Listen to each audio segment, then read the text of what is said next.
Hello. देखिए, जितने लोग भी वीडियो एग्ज़ाम की तैयारी कर रहे हैं, आज का वीडियो उनके लिए काफ़ी खास होने वाला है, क्योंकि हमने कोशिश किया है कि इस वीडियो के माध्यम से आपके रीजनिंग के जो मैक्सिमम चैप्टर होते हैं उसको हम लोग कवर करें और उसमें जितने भी कॉन्सेप्ट बनते हैं उस कॉन्सेप्ट को हम लोग अच्छे से समझें और सीखें कि उस कॉन्सेप्ट के माध्यम से हम क्या क्या सीख सकते हैं। अब देखिए, इसमें आपको 35 के अराउंड क्वेश्चन मिलेगा और लगभग रीजनिंग के इतने ही चैप्टर होते हैं। इसमें कुछ अच्छे चैप्टर होते हैं जिससे क्वेश्चन बार बार पूछे जाते हैं, उसके कॉन्सेप्ट देखेंगे। फिर कुछ छोटे चैप्टर हैं, उसके कॉन्सेप्ट हम देखेंगे। ये वीडियो आप पूरा वॉच कर चाहते हैं कंप्लीट, तो आपको एक रीजनिंग में अलग ही कॉन्फिडेंस नज़र आएगा और आपके मैक्सिमम कॉन्सेप्ट आपके रिवाइज हो जाएंगे। यदि आप भूल रहे होंगे तो रिवाइज हो जाएंगे, यदि आप नहीं पढ़े हैं तो आपको कॉन्सेप्ट आने लगेगा। उसके बाद आप प्रैक्टिस कीजिए, जहाँ से भी करना हो। कोई ज़रूरी नहीं है कि आपको कोर्स ख़रीदना ही है। कोर्स ख़रीदेंगे तो आपको बेनिफिट ही होगा, नहीं ख़रीदेंगे तो आपको फ्री कंटेंट आपको बहुत जगह मिल जाएगा। तो आपकी मर्ज़ी, आपका डिसीजन है। अब देखिए, इसमें हम लोग जो क्वेश्चन पढ़ेंगे वो काफ़ी अच्छे क्वेश्चन लिए गए हैं और सारे चैप्टर को हमने कवर किया है और इस वीडियो के माध्यम से आपको एक अलग फीलिंग आएगी। तो कंप्लीट इस वीडियो को वॉच कीजिए, उसके बाद हम लोग बात करेंगे फिर। अब देखिए, यहाँ पे ये पहला पजल है और इस पजल को सॉल्व करने में कई लोग कंफ्यूज होंगे। देखिए, जब भी सर्कुलर अरेंजमेंट होता है तो सर्कुलर अरेंजमेंट में बताया जाता है कि लोग अंदर देख रहे हैं या बाहर देख रहे हैं, लेकिन इस पजल में आपको ऐसा कुछ भी नहीं बताया गया है कि अंदर देखा जा रहा है कि बाहर देखा जा रहा है। हमें अपने तरफ से इसमें अंडरस्टैंडिंग करनी है कि क्या हो सकता है। जब भी आपको इस टाइप का कभी भी पजल दे, जैसे 6 लड़कियां एक वृत्ताकार घेरे में बैठी हैं, सरिता जो सुषमा के बाईं ओर हैं। अब हम कैसे कह सकते हैं कि सरिता जो है, ये सरिता किधर बैठी है, सुषमा इधर बैठी है या सुषमा इधर बैठी है। तो इसमें हम लोग को कन्फ्यूजन होता है सोचने में। उसका सलूशन बस एक ही है, जब आपको सर्कुलर अरेंजमेंट दें और उसमें आप लोगों को डायरेक्शन न दें कि वो किधर देख रही हैं, अंदर की तरफ देख रही हैं या बाहर की तरफ देख रही हैं, तो आप हमेशा क्या कीजिए, इस सर्कुलर अरेंजमेंट में आप मान लीजिए कि वो सभी के सभी क्या देख रहे हैं, अंदर की ओर। और आप क्वेश्चन बनाइए और क्वेश्चन बनाने के बाद आपको जो भी आंसर पूछा जाता है उसका आंसर टिक कीजिए। आपका 100% क्वेश्चन का आंसर सही होता है। इसमें आपको कंफ्यूज नहीं होना है कि हम बाहर लें कि अंदर दे लें। तो इस तरह के क्वेश्चन जब भी पूछे जाएंगे तो आपको हमेशा अंदर की तरफ उनको रखिए कि वो सब के सब सेंटर की तरफ देख रहे हैं और उसके बाद क्वेश्चन को सॉल्व कर दीजिए।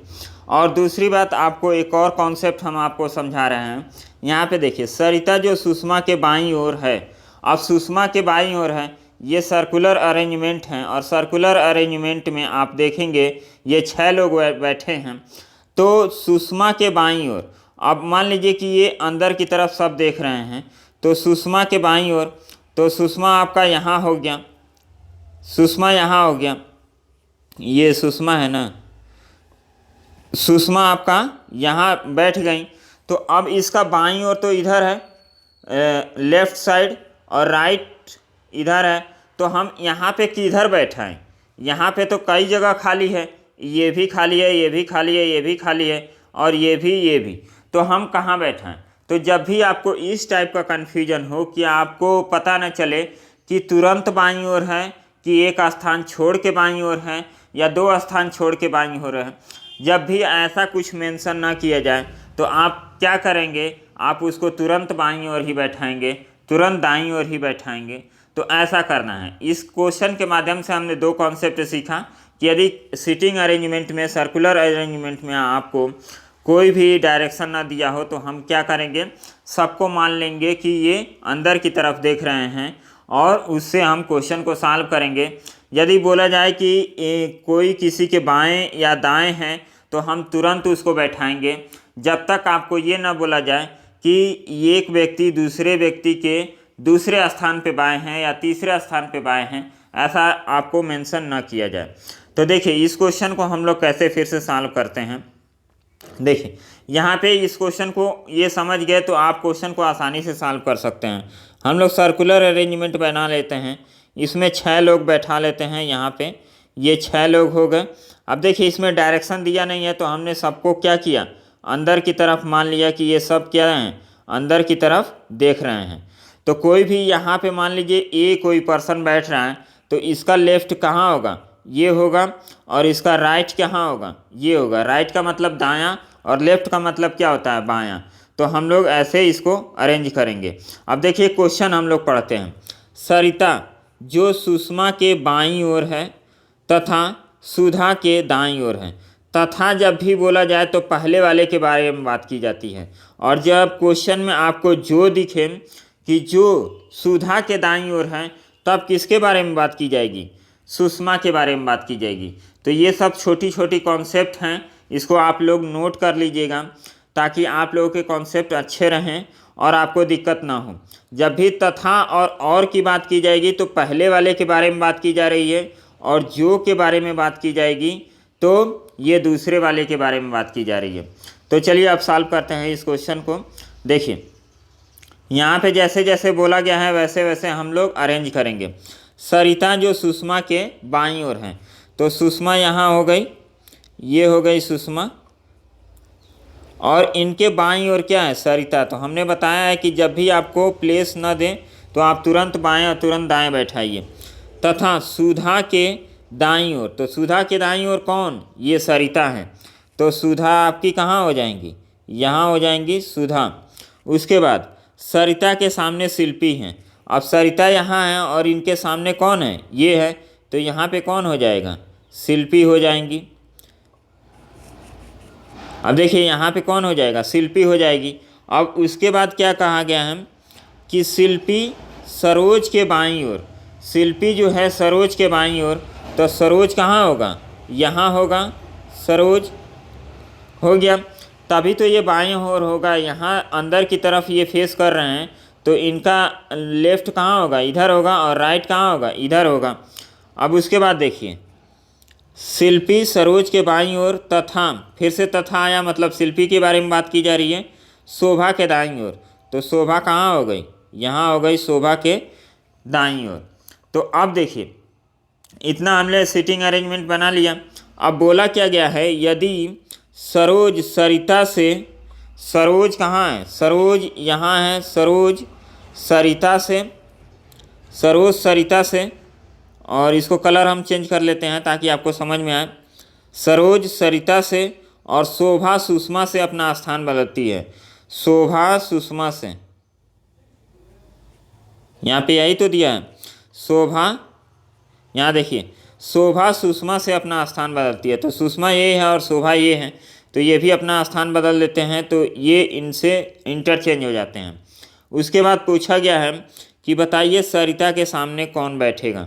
तो सरिता के सामने कौन बैठेगा,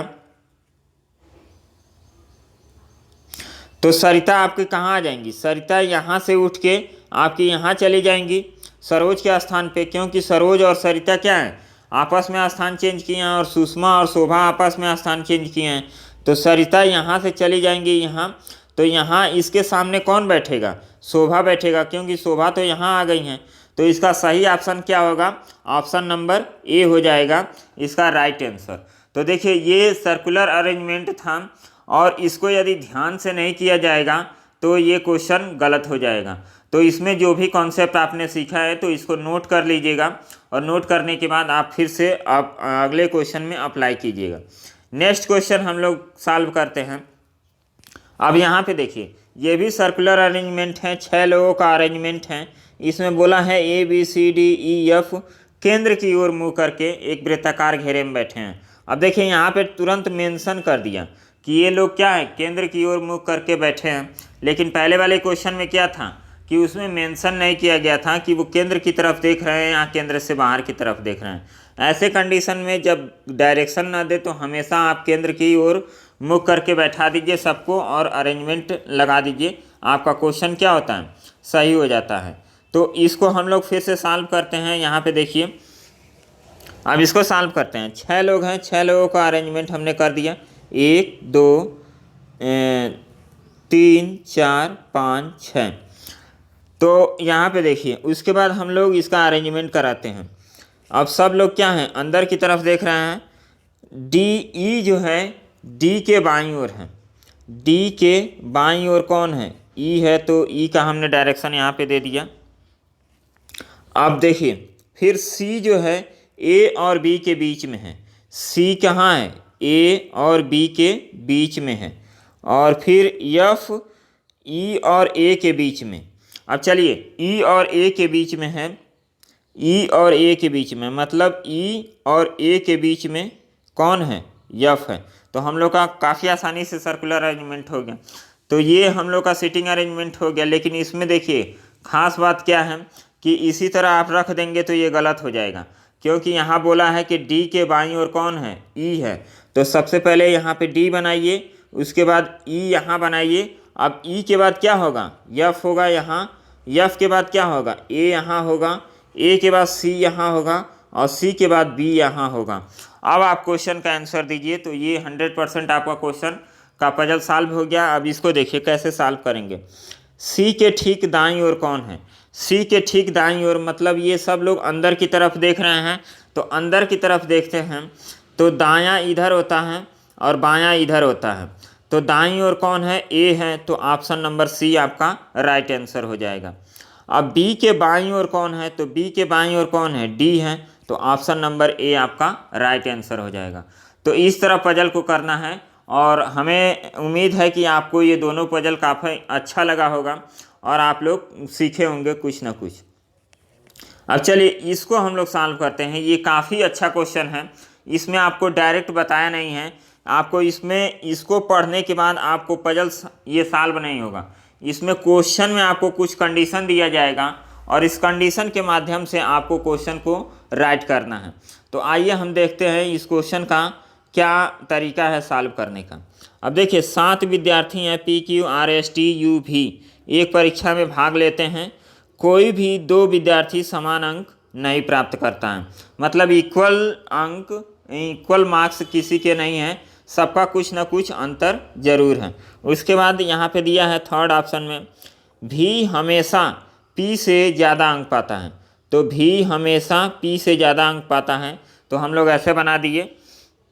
उसके बाद पी हमेशा क्यू से ज़्यादा अंक पाता है, तो इसको भी हम लोग ऐसे अरेंज कर दिए। उसके बाद देखिए अब 7 लोगों का अरेंजमेंट है, तो हम लोग ऐसे बैठा देते हैं 7 लोगों को। अब देखिए यहाँ 1 2 3 4 5 6 7 अरेंजमेंट नहीं है, इसमें आपको क्रम वाइज सजाना है कि कौन ज़्यादा अंक पा रहा है, कौन कम अंक पा रहा है। हमने मान लिया कि इधर क्या है, मैक्सिमम है और इधर मिनिमम है, तो मैक्सिमम वाले को इधर रखेंगे और मिनिमम वाले को इधर रखेंगे। तो ये अप्रोच आपको डेवलप करनी पड़ेगी कि जब ऐसे क्वेश्चन आए तो हम लोग बाएं साइड में क्या करें, मैक्सिमम को रखें और यहाँ पे मिनिमम में रखें, ताकि आप लोगों को कोई कन्फ्यूजन ना हो। आप इसको ऐसे भी अरेंज कर सकते हैं कि जो सबसे ऊपर होगा वो सबसे ज़्यादा अंक पाएगा, और जो सबसे कम नीचे होगा वो क्या, सबसे कम अंक पाएगा। तो आप लोग जैसे अरेंज करना चाहते हैं ऐसे अरेंज कर लीजिए। हमको इस तरह अरेंज करने में काफ़ी अच्छा होता है, काफ़ी कंफर्टेबल रहता है। इसको हम लोग मैक्सिमम मान लेते हैं, इसको हम मिनिमम मान लेते हैं। अब देखिए क्या कहा गया है, हमेशा आर सबसे ज़्यादा अंक पाता है तो टी सबसे कम अंक पाता है। एक कंडीशन दिया है कि आर यदि यहाँ रहेगा मैक्सिमम पे, तो टी कहाँ रहेगा, यहाँ रहेगा। और फिर एक और कंडीशन दिया गया है इसी में, यदि यस सबसे ज़्यादा अंक पाएगा तो या तो यू या क्यू सबसे कम अंक पाएगा। तो इसको हम लोग कैसे नोट करेंगे, कंडीशन नंबर 1 यहाँ पे हम लोग नोट कर दिए, और इसका दूसरा कंडीशन यहाँ पे हमने नोट कर दिया। अब यस यदि सबसे ज़्यादा अंक पाएगा तो या तो यू या यहाँ पे क्यू सबसे कम अंक पाएगा। अब इतना कंडीशन ही दिया है पजल में। अब देखिए इसको हम लेके यहाँ पे अरेंजमेंट नहीं कर सकते हैं, बता नहीं सकते हैं कि कौन किस प्लेस पे है, क्योंकि ये क्या है, खुद अधूरा क्वेश्चन है ये। तो हम लोग इसको पूरा कैसे करेंगे, क्वेश्चन के माध्यम से। यहाँ पे दिया है यदि आर दूसरा स्थान पर हो, तो आर दूसरा स्थान पे हो, मतलब कि ये वाला कंडीशन क्या हो गया आपका, गलत हो गया। मतलब इस कंडीशन में यस आपका मैक्सिमम मार्क्स पाएगा, तो आर आपका यहाँ आ जाएगा। उसके बाद देखिए, और क्यू का 5वां स्थान हो, तो क्यू का 5वां स्थान आप काउंट कर लीजिए, 1 2 3 4 5, तो 5वां कहाँ आ जाएगा, 5वां आपका आ जाएगा यहाँ पे, क्यू यहाँ पे। अब जब क्यू यहाँ पे आ गया तो यहाँ पे कौन सा होगा, भी होगा। यहाँ पे बताया गया था कि या तो भी या तो क्यू सबसे कम अंक पाएगा, तो जब क्यू यहाँ आ गया तो भी आपका यू आपका यहाँ आएगा। अब उसके बाद देखिए, उसके बाद आपको बोला गया है कि क्यू से बड़े कौन हैं, मतलब क्यू से ज़्यादा अंक पाने वाले भी और पी हैं, तो भी यहाँ हो जाएगा और पी यहाँ हो जाएगा, बच गया कौन, एक यहाँ हो जाएगा। अब इस ऑप्शन को पढ़ना है और ऑप्शन को पढ़ने के बाद आपको बताना है कि कौन सा ऑप्शन सत्य है। तो हम लोग अरेंजमेंट कर दिए, मतलब कि उनको बता दिए कि सबसे ज़्यादा कौन पाया है, यस पाया है, और सबसे कम कौन पाया है, यू पाया है। इस क्वेश्चन पे 3-4 क्वेश्चन पूछे जाते हैं, हमने केवल एक क्वेश्चन लिया है, तो आपको समझाने के बस उद्देश्य से। अब देखिए इसमें हम लोग कैसे करेंगे, यस का 3रा स्थान है, यस तो पहले स्थान पे है, तो ये गलत हो गया। यह टी का क्या है, 6ठा स्थान है, तो टी यहाँ पे अकाउंट कर लेते हैं, 1 2 3 4 5 6। अब देखिए 6 स्थान पे क्या है, टी है, तो ये बिल्कुल सही है, तो इसका ऑप्शन नंबर क्या हो जाएगा, टी आपका राइट आंसर हो जाएगा। तो इस टाइप के अरेंजमेंट को या मार्क्स डिस्ट्रीब्यूशन को हम लोग ऐसे कर सकते हैं, ऐसे उसको लगा सकते हैं। इसको आप अरेंजमेंट ही कहेंगे, क्योंकि सबसे ज़्यादा जो नंबर पाया है वो सबसे पहले होगा, और सबसे कम जो नंबर पाया है वो सबसे बाद में होगा। आप चाहें तो इसको ऐसे भी कर सकते हैं, आप चाहें तो ऐसे भी कर सकते हैं, आपकी मर्जी, जैसे सेटिंग करें वैसे हो सकता है। तो ये काफ़ी मज़ेदार क्वेश्चन था, और इस क्वेश्चन को आप लोग सॉल्व करने के बाद, समझने के बाद आप देखे होंगे कि इसको कैसे हम लोग अरेंजमेंट करेंगे। आज का जो वीडियो है मेनली हमारा ये है कि आपको जो कॉन्सेप्ट हैं उस कॉन्सेप्ट को समझाना है, कि आपके कॉन्सेप्ट यदि अच्छे हो जाएंगे तो रीजनिंग का आपको नंबर कभी नहीं कटेगा। गलती हम लोग कब करते हैं कि जब हमारा कॉन्सेप्ट क्लियर नहीं होता है और हम रीजनिंग के क्वेश्चन करते जाते हैं, उसके बाद हमारे रीजनिंग के क्वेश्चन गलत होने शुरू हो जाते हैं। और वीडियो एग्जाम में आप यदि एक गलती करते हैं तो आपके 2.5 नंबर का नुकसान होगा, ये आप नोट कर लीजिएगा। चाहे आप रीजनिंग में, हिंदी में और जीके जीएस में, तो तुक्का किसी भी पोर्शन में नहीं मारना है। आप कम क्वेश्चन कीजिए, सही क्वेश्चन कीजिए, तो वो आपके लिए बेनिफिट होगा। और सबसे ज़्यादा रीजनिंग और हिंदी में ये दोनों को पोर्शन हमको आते हैं, लेकिन हम क्या करते हैं, गलती ज़्यादा कर देते हैं, इस वजह से हमारे मार्क्स कम हो जाते हैं। तो आप कॉन्सेप्ट सीखिए। इस वीडियो में जितने भी कॉन्सेप्ट हमने बताया है, इस कॉन्सेप्ट को पूरा नोट कर लीजिए कि क्या क्या कॉन्सेप्ट हो सकता है और कैसे हम लोग अपनी अंडरस्टैंडिंग डेवलप करें। रीजनिंग में जब तक आपकी अंडरस्टैंडिंग नहीं डेवलप होगी तब तक आप रीजनिंग के क्वेश्चन सही नहीं करेंगे। आप अंडरस्टैंडिंग डेवलप कीजिए, उसके बाद रीजनिंग की प्रैक्टिस करना स्टार्ट कीजिए। आप डिफरेंट मार्केट से बुक परचेज करेंगे, हमने कई बुक पढ़ा है, तो उसमें कुछ ना कुछ आपको मिसप्रिंट देखने को मिलेगा, जिसकी वजह से काफ़ी ज़्यादा कन्फ्यूजन क्रिएट होता है। तो आप लोग कम पढ़िए लेकिन सॉलिड पढ़िए, ये आपके लिए बेनिफिट होगा। अब देखिए नेक्स्ट क्वेश्चन हम लोग चलते हैं। काफ़ी आसान क्वेश्चन है और हमें लगता है कि सब लोग कर जाएंगे। अब देखिए इसका क्वेश्चन आ जाता है कभी कभी, तो इसमें क्या होता है, डिक्शनरी तो आप सभी लोग देखे होंगे।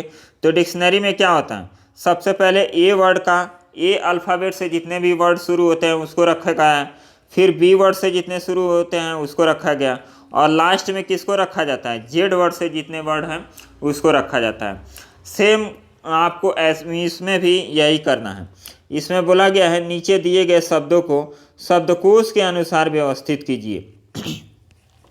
तो आपको सबसे पहले क्या करना है, इसमें देखिए आपको यहाँ पे सबसे पहला सबका क्या है, यल है। अब यल के बाद हमें कैटेगराइज करना है। अब यल से यहाँ पे देखेंगे तो यल के बाद ए है और ए के बाद आई है। अब देखिए यल से तो हमारा कुछ नहीं निकलेगा, ए के बाद आई है, आई के बाद फिर यू है। तो अब देखिए ये पहले स्थान पे आएगा, ये दूसरे स्थान पे आएगा, ये तीसरे स्थान पे आएगा। लेकिन ए इसमें क्या है, एक पहला स्थान भी, पहला भी है और दूसरा भी है। तो और आई भी क्या है, आई के भी दो हैं। तो इसको हम लोग कैसे सेटिंग करेंगे, अब इसको समझिए। यू वाला तो आपको, यू वाले जितने भी वर्ड हैं यल यू, ये तो सबसे लास्ट में ही आएंगे। तो पहला ऑप्शन तो आपका गलत हो गया। अब आपको क्या करना है, पहला ऑप्शन गलत हो गया, बचे आपके चार ऑप्शन। चार ऑप्शन में पहला और पांचवा में कौन पहले होगा, इसको हम लोग समझते हैं। अब देखिए ए के बाद यन है, यन तक तो सेम मैचिंग कर रहा है, और यन के बाद यहाँ पे जी है और यहाँ पे डी है। तो पहले जी आता है कि डी आता है, पहले डी आता है। तो पहले किसका हो जाएगा, पहले हो जाएगा आपका 5 नंबर, 5 नंबर के बाद आपका हो जाएगा 1 नंबर। तो देखिए आपका ये क्वेश्चन ऑप्शन कट गया, ये ऑप्शन कट गया, ये ऑप्शन आपका क्या हो गया, राइट आंसर हो गया। तो इस तरह हम लोग वर्ड को अरेंज करते हैं। तो अब देखिए हम लोग केवल 2 को अरेंज किया, हमारा क्वेश्चन सही हो गया। तो इस तरह आप क्वेश्चन का क्या कर सकते हैं, एलिमिनेशन मेथड से आप क्वेश्चन को सॉल्व कर सकते हैं। ये काफ़ी अच्छा अप्रोच होता है, आप लोग धीरे धीरे सीख जाएंगे। हम सिखा भी देंगे कि एलिमिनेशन मेथड को कैसे अप्लाई करते हैं, ताकि हम सही क्वेश्चन पे जल्दी पहुंच सकें। चलिए नेक्स्ट क्वेश्चन को हम लोग देखते हैं। अब ये काफ़ी अच्छा क्वेश्चन है, इसको देखिए। एसबीआई पीओ का ये क्वेश्चन है। एसबीआई पीओ में सबसे हार्ड रीजनिंग पूछी जाती है, ये आप जानते ही हैं। कैट लेवल की रीजनिंग पूछी जाती है। तो उसको हम लोग कैसे सॉल्व करेंगे, इसमें बोला गया है यदि निम्नलिखित वर्णमाला के द्वितीय अर्धांश, अर्धांश का मतलब क्या होता है, आप सभी जानते हैं कि अल्फ़ाबेट में 26 नंबर होते हैं, और इसको डिवाइड किया जाए तो 13 एक होगा, 13 में हम इसको डिवाइड कर सकते हैं। तो ए से लेके यम तक के प्रथम अर्धांश कहते हैं, प्रथम अर्धांश मतलब फर्स्ट हाफ, और दूसरे को कहते हैं यम से लेके जेड तक को, ये सेकेंड हाफ इसको बोलते हैं। यहाँ लिखा है ए से जेड तक आपके 26 लेटर लिखे गए हैं। तो इसमें आप देखिए ए से यम तक क्या है, फर्स्ट हाफ है, और यम से लेके जेड तक ये सेकेंड हाफ है। तो इसमें क्वेश्चन को बोला क्या गया है, निम्नलिखित वर्णमाला के द्वितीय स्थानांत को क्या किया गया है, विपरीत क्रम में लिखा गया है। मतलब ए से यम तक तो आपका सही है, और यम के बाद जेड, और जेड के बाद वाई, ऐसे डैश डैश करते आपको यम तक लिखा गया है। तो इस तरह इसका अरेंजमेंट किया गया है। तो बाईं ओर से मतलब इधर से 18वें के दाईं ओर छठवां, मतलब इसके दाईं ओर छठवां कौन सा अंक होगा। तो जब भी इस टाइप का क्वेश्चन पूछे आपको, तो क्या करना है, आपको दोनों जोड़ देना है। मतलब 18 और 6 कितना हो गया, 24। मतलब बाईं ओर से 24वां स्थान आपको फाइंड आउट करना है कि क्या होगा। अब देखिए इसको हम लोग कैसे निकालेंगे। 24 में आप क्या जोड़ेंगे कि 27 हो जाए, 3 जोड़ेंगे, तो 3 जोड़ेंगे तो 27 हो जाएगा, मतलब विपरीत क्रम। इसको हम शॉर्ट में भी आपको समझाएंगे। अब देखिए इसको नहीं समझ में आ रहा है तो इसको पहले हम लोग हटाते हैं। अभी इसका देखिए, तो हम लोगों ने क्या किया, हम लोगों को 24वां वर्ड ज्ञात करना है बाईं ओर से। तो हम लोग, एक तरीका है कि यहाँ तक हम लोग का 13 होता है। अब 13 के बाद हम लोग काउंट करेंगे कहाँ से, 14, 15, 16, 17, 18, 19, 20, 21, 22, 23, 24। तो 24 स्थान पे क्या आ रहा है, पी आ रहा है। तो पी हमारा राइट आंसर हो जाएगा। इसको शॉर्टकट में आप कैसे कर सकते हैं, देखिए आपको बोला है कि द्वितीय स्थान अर्धांश को, सेकेंड हाफ को हमको अपोजिट में लिखना है। तो आपको पता हो गया कि यम से और जेड से हमें क्या करना है, अपोजिट कर देना है। मतलब यम के बाद जेड आएगा। और उसके बाद बोला है 18वें के दाएं ओर, बाईं ओर से पहले 18 लिया गया है, और फिर इसके दाईं ओर क्या कह दिया गया, आपको 6 और लेना है। तो ये टोटल कितना हो गया, 24। तो 24 में हम क्या जोड़ दें कि ये 27 हो जाए, क्योंकि आप जानते हैं कि विपरीत वर्णों का योग कितना होता है, 27 होता है। तो इसमें 3 जोड़ देंगे तो आपका 27 आंसर मिल जाएगा।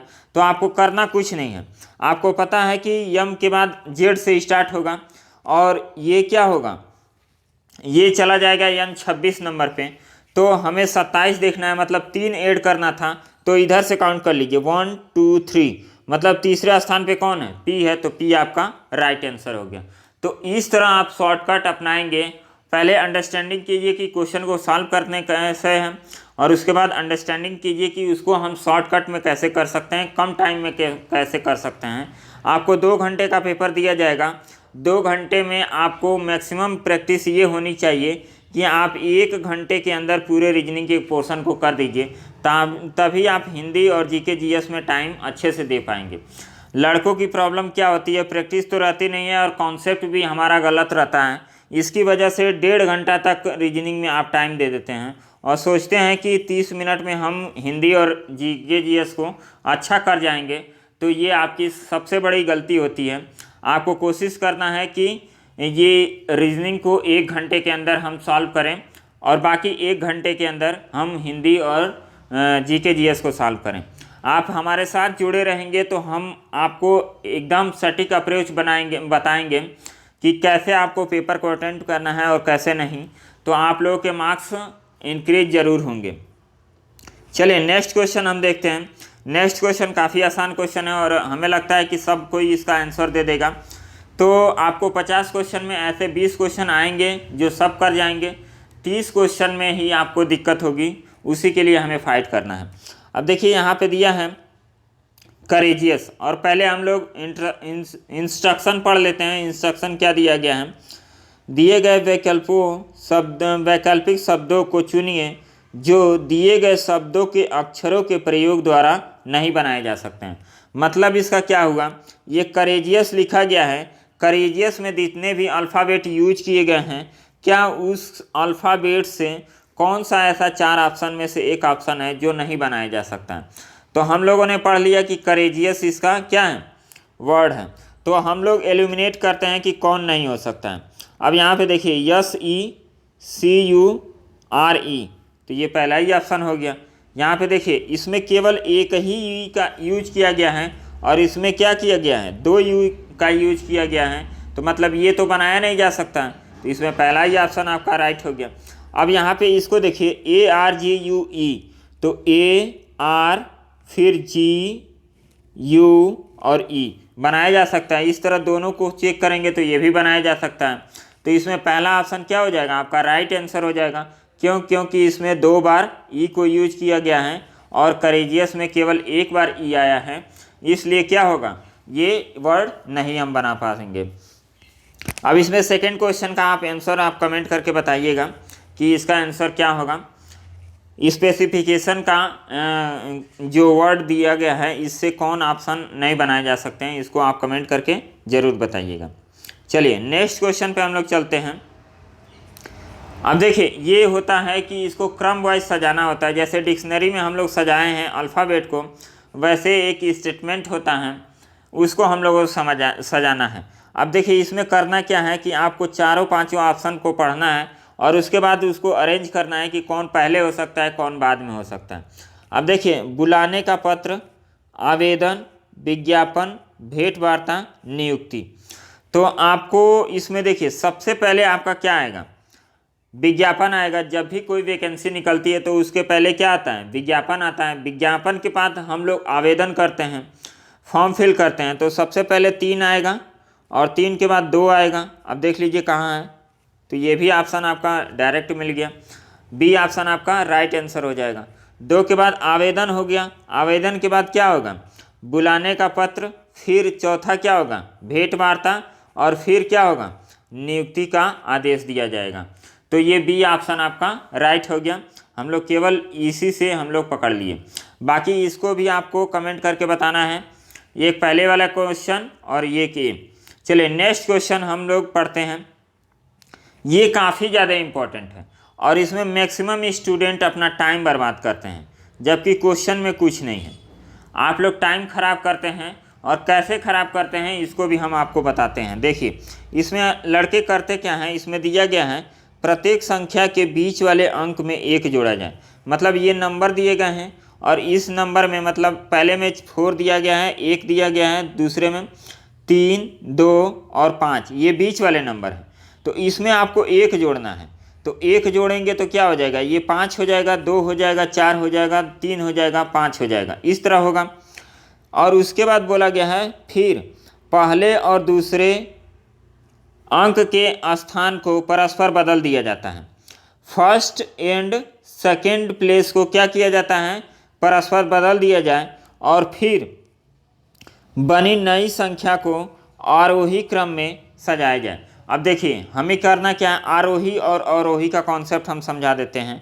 आरोही का मतलब क्या होता है, आरोही और अवरोही।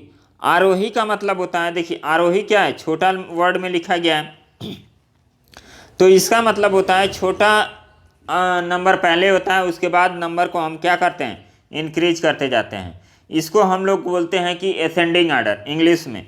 और अवरोही का मतलब होता है कि सबसे पहले बड़ा नंबर को लिखिए और बड़ा नंबर लिखने के बाद छोटे नंबर की तरफ जाइए, इसको हम लोग बोलते हैं डिसेंडिंग आर्डर। तो इसको याद कैसे करना है, आरोही देखिए, आरोही छोटा लिखा है तो पहले छोटा वर्ड लिखेंगे, अवरोही बड़ा लिखा है तो पहले बड़ा वर्ड लिखेंगे। तो इस तरह आप लोग इसको याद कर सकते हैं। अब देखिए क्वेश्चन पे हम लोग आते हैं। आपको पता हो गया कि फर्स्ट और सेकंड प्लेस को हमें क्या करना है, इंटरचेंज करना है। तो हमें इसमें कुछ नहीं करना है, आपको पहले 1 जोड़ के और फिर उसको चेंजिंग करके कुछ नहीं करना है। आपको पता हो गया कि मिडिल टर्म में 1 जोड़ना है और उसके बाद ये पहला स्थान जैसे 3, 4 और 7, तो इसमें 1 जोड़ेंगे तो ये क्या हो जाएगा 5, 3, 7। तो इसको लिखेंगे तो कैसे आ जाएगा, ये पहला स्थान है और ये दूसरा स्थान है, ये तीसरा स्थान है। तो इसको लिखेंगे तो 5, 3, 7। तो हमें सारे वर्ड को ऐसे बनाना है, तो ऐसे आपको बिल्कुल नहीं करना है, इसमें काफ़ी टाइम आपका चला जाएगा। हमें करना क्या है, हमें फर्स्ट लेटर देखना है। अब ये 4 है तो 4 में 1 जोड़ेंगे तो ये 5 होगा और 5 पहले आएगा, तो 5 को हम लोग लिख दिया। फिर हम 2 को छोड़ देते हैं। अब यहाँ पे 1 है, 1 में 1 जोड़ेंगे तो यहाँ 2 हो जाएगा।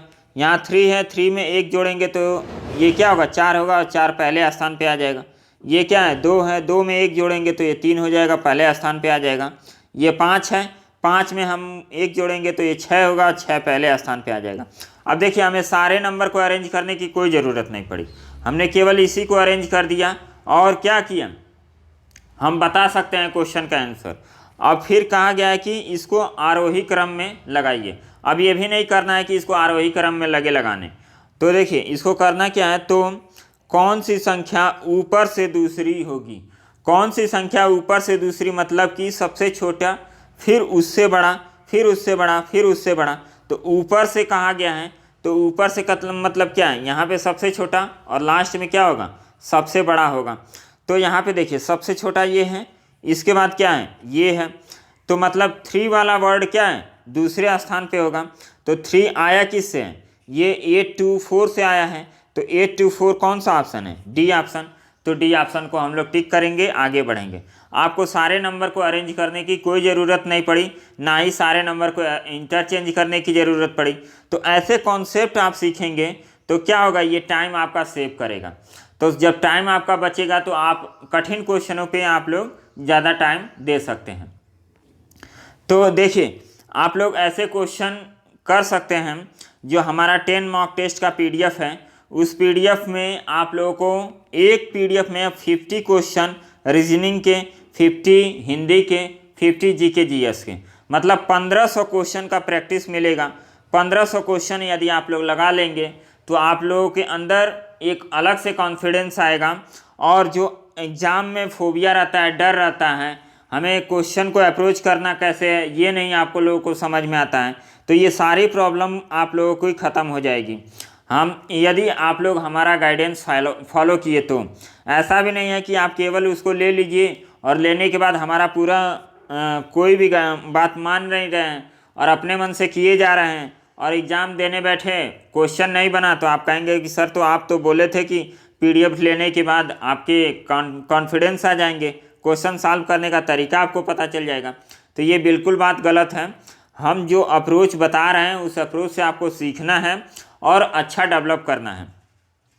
तो आप लोगों को यदि वो PDF चाहिए तो डिस्क्रिप्शन में उसका सारा डिटेल दिया गया है और वीडियो के लास्ट में भी हम आपको बताएंगे कि कैसे आपको अप्रोच करना है, मतलब कैसे आपको परचेज करना है। देखिए हम इतना मेहनत कर रहे हैं तो कुछ ना कुछ आपसे एक्सपेक्ट करेंगे।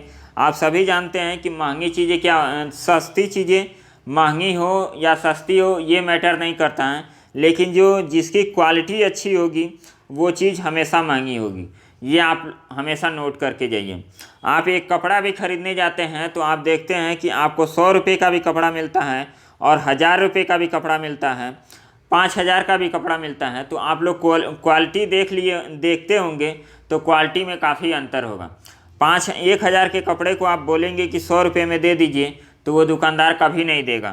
तो 1000 का वो प्राइज रखा है तो 1000 उसकी क्वालिटी होगी तभी उसका प्राइज रखा गया है, और 100 रुपया प्राइज रखा गया है तो उसका उसी क्वालिटी का होगा तभी 100 रुपया रखा गया है। तो आप लोग जैसे सोचना चाहते हैं सोचिए। बाकी रेगुलर वे में हमारे कंटेंट जो फ्री में आ रहे हैं यूट्यूब पे, जैसे आ रहे हैं वैसे आते रहेंगे।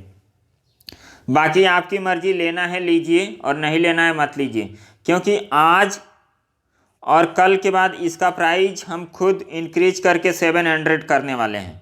तो यदि आज और कल में परचेज कर लेते हैं तो आपके लिए अच्छा है, नहीं तो फिर आपको 700 भी पे करना पड़ेगा।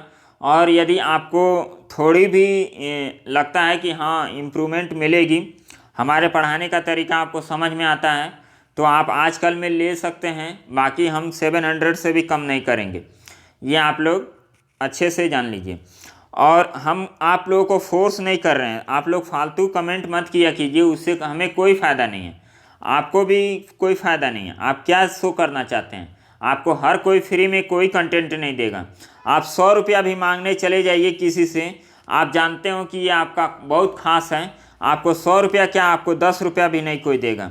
आज का समय ऐसा है कि आपके पास कोई स्किल है, कुछ आप कर सकते हैं दूसरे के लिए, तभी आपको 2 पैसा आपको कोई देगा। फ्री में हम कहें कि आप हमको 10 रुपया पे कर दीजिए तो क्या पे करने के लिए राज़ी हैं? आज हम प्राइज रखे हैं 500, तो 500 भी कई लोग पे कर रहे हैं। तो आप ये मत सोचिए कि क्वालिटी में कोई कंप्रोमाइज़ हम करेंगे और आप लोगों को समझाएंगे नहीं। एक सेट में आप लोगों को 50 क्वेश्चन का रीजनिंग हम बता रहे हैं, तो 50 क्वेश्चन रीजनिंग यदि आप एक सेट का सॉल्व करेंगे, उससे आप 200 क्वेश्चन सॉल्व करने लायक बन जाएंगे।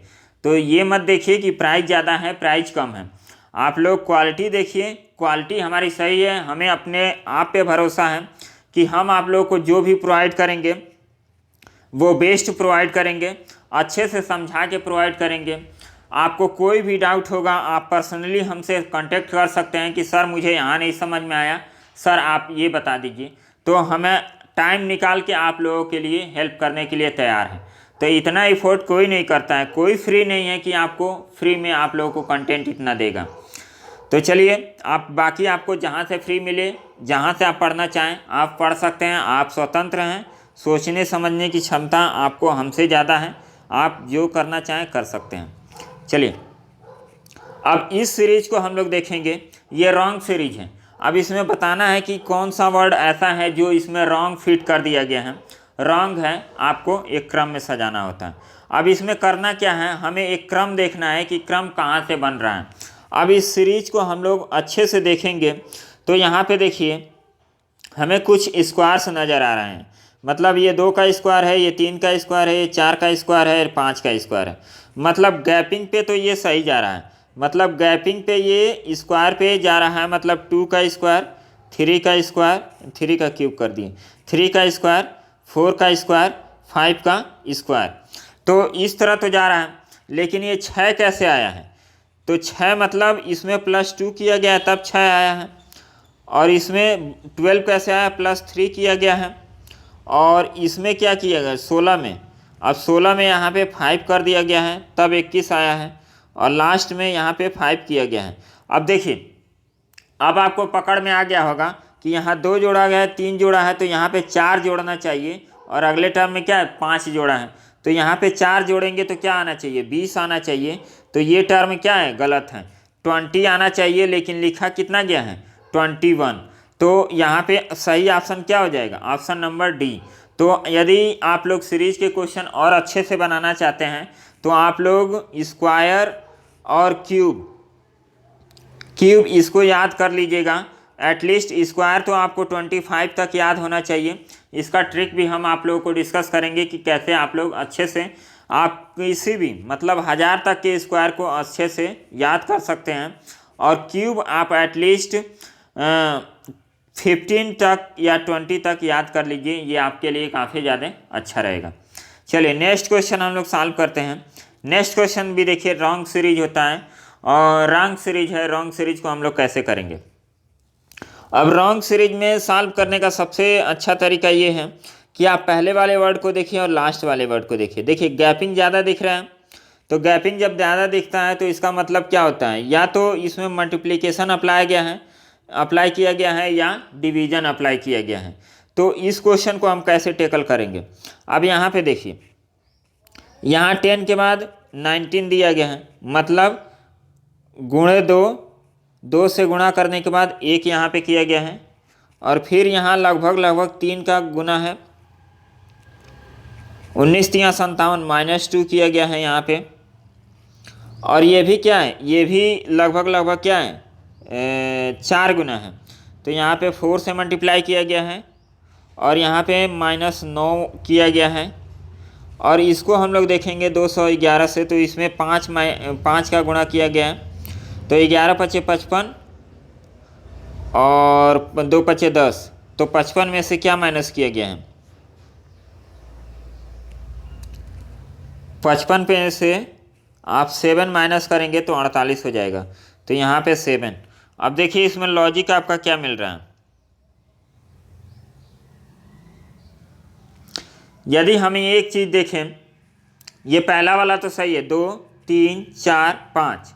दूसरा वाला क्या है कि इसमें 1 माइनस किया गया है और यहाँ पे 7 माइनस किया गया है, मतलब 1 3 5 7, ये आपका एक क्रम मिल सकता है ऑड नंबर का।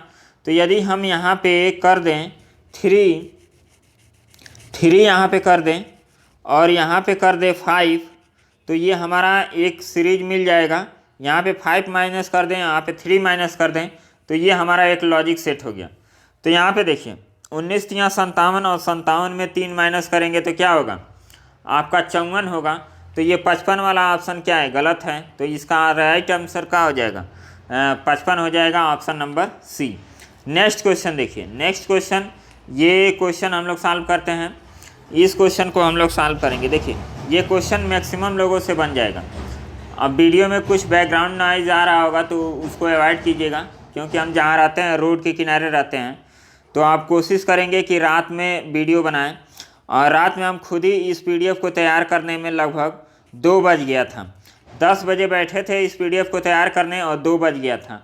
तो आप लोग सोच सकते हैं कि कितना मेहनत किया जा रहा है, और सुबह अभी मॉर्निंग में इस वीडियो को हम रिकॉर्ड कर रहे हैं। तो चलिए हम लोग देखते हैं इसका सही ऑप्शन क्या होना चाहिए। C के बाद F लिखा है, मतलब C का क्रम क्या होता है 3, और F का 6 होता है, और I का 9 होता है, L का 12 होता है। तो इसमें 3 जोड़ा गया, इसमें 3 जोड़ा गया, इसमें 3 जोड़ा गया, और आगे भी 3 जोड़ा जाएगा। मतलब कि अगला वर्ड क्या शुरू होना चाहिए, O से शुरू होना चाहिए, मतलब पहला ऑप्शन तो आपका कट गया। अब दूसरा देखिए, ये 4 4 8 8 4 12 12 4 16 और 16 4 20, मतलब ये भी ऑप्शन कट गया, मतलब लास्ट वाला T होगा। और उसके बाद देखिए YTOJ, आपको एक कॉन्सेप्ट बताए थे, ई जो टी, मतलब Y को पहले रखा है, फिर T को रखा है, फिर O को रखा है, फिर J को रखा है, तो फिर E को यहाँ पे रखेगा, तो ऑप्शन नंबर आपका B हो जाएगा। ई जो टी में क्या होता है, ये 5 नंबर पे होता है, ये 10 नंबर पे होता है, ये 15 नंबर पे, ये 20 नंबर पे, ये 25 नंबर पे। तो इसका राइट आंसर क्या हो जाएगा OET, ऑप्शन नंबर B आपका राइट आंसर हो गया। चलिए इस क्वेश्चन को हम लोग सॉल्व करते हैं। इस क्वेश्चन में देखिए, इस क्वेश्चन को सॉल्व करने में काफ़ी ज़्यादा प्रॉब्लम होती है, तो इसको हम लोग अप्रोच कैसे करेंगे। अब इसमें देखिए कौन कौन से वर्ड यहाँ पे पहले दिए गए हैं। पहले ए दिया है, B भी है, C भी है और D भी है। तो इसको अप्रोच कैसे करना है, और केवल 4 वर्ड का इसमें पेयरिंग बनाए गए हैं। यदि हम काउंट करें 1 2 3 4 5 6 7 8 9 10 11 12 13 14 15 16 17 18 मतलब 4 का पेयर बनाएं तब भी हमारा लास्ट में 2 बच जाएगा। चलिए इसको हम लोग करते हैं, एक सिस्टम होता है कि इसको पेयरिंग में हम लोग करते हैं, क्योंकि 4 ही वर्ड को यूज किया गया है। तो 4 वर्ड को यूज किया गया है मतलब 4 के गैप पे क्या किया गया, वर्ड को अरेंज किया गया है। तो ऐसा कोई अरेंजमेंट देख लेते हैं। इसको 4 में हम लोग क्या कर देते हैं, ब्रेक कर देते हैं। फिर यहाँ भी 4 में, फिर 1 2 3 4, यहाँ भी 4 में 1 2 3 4।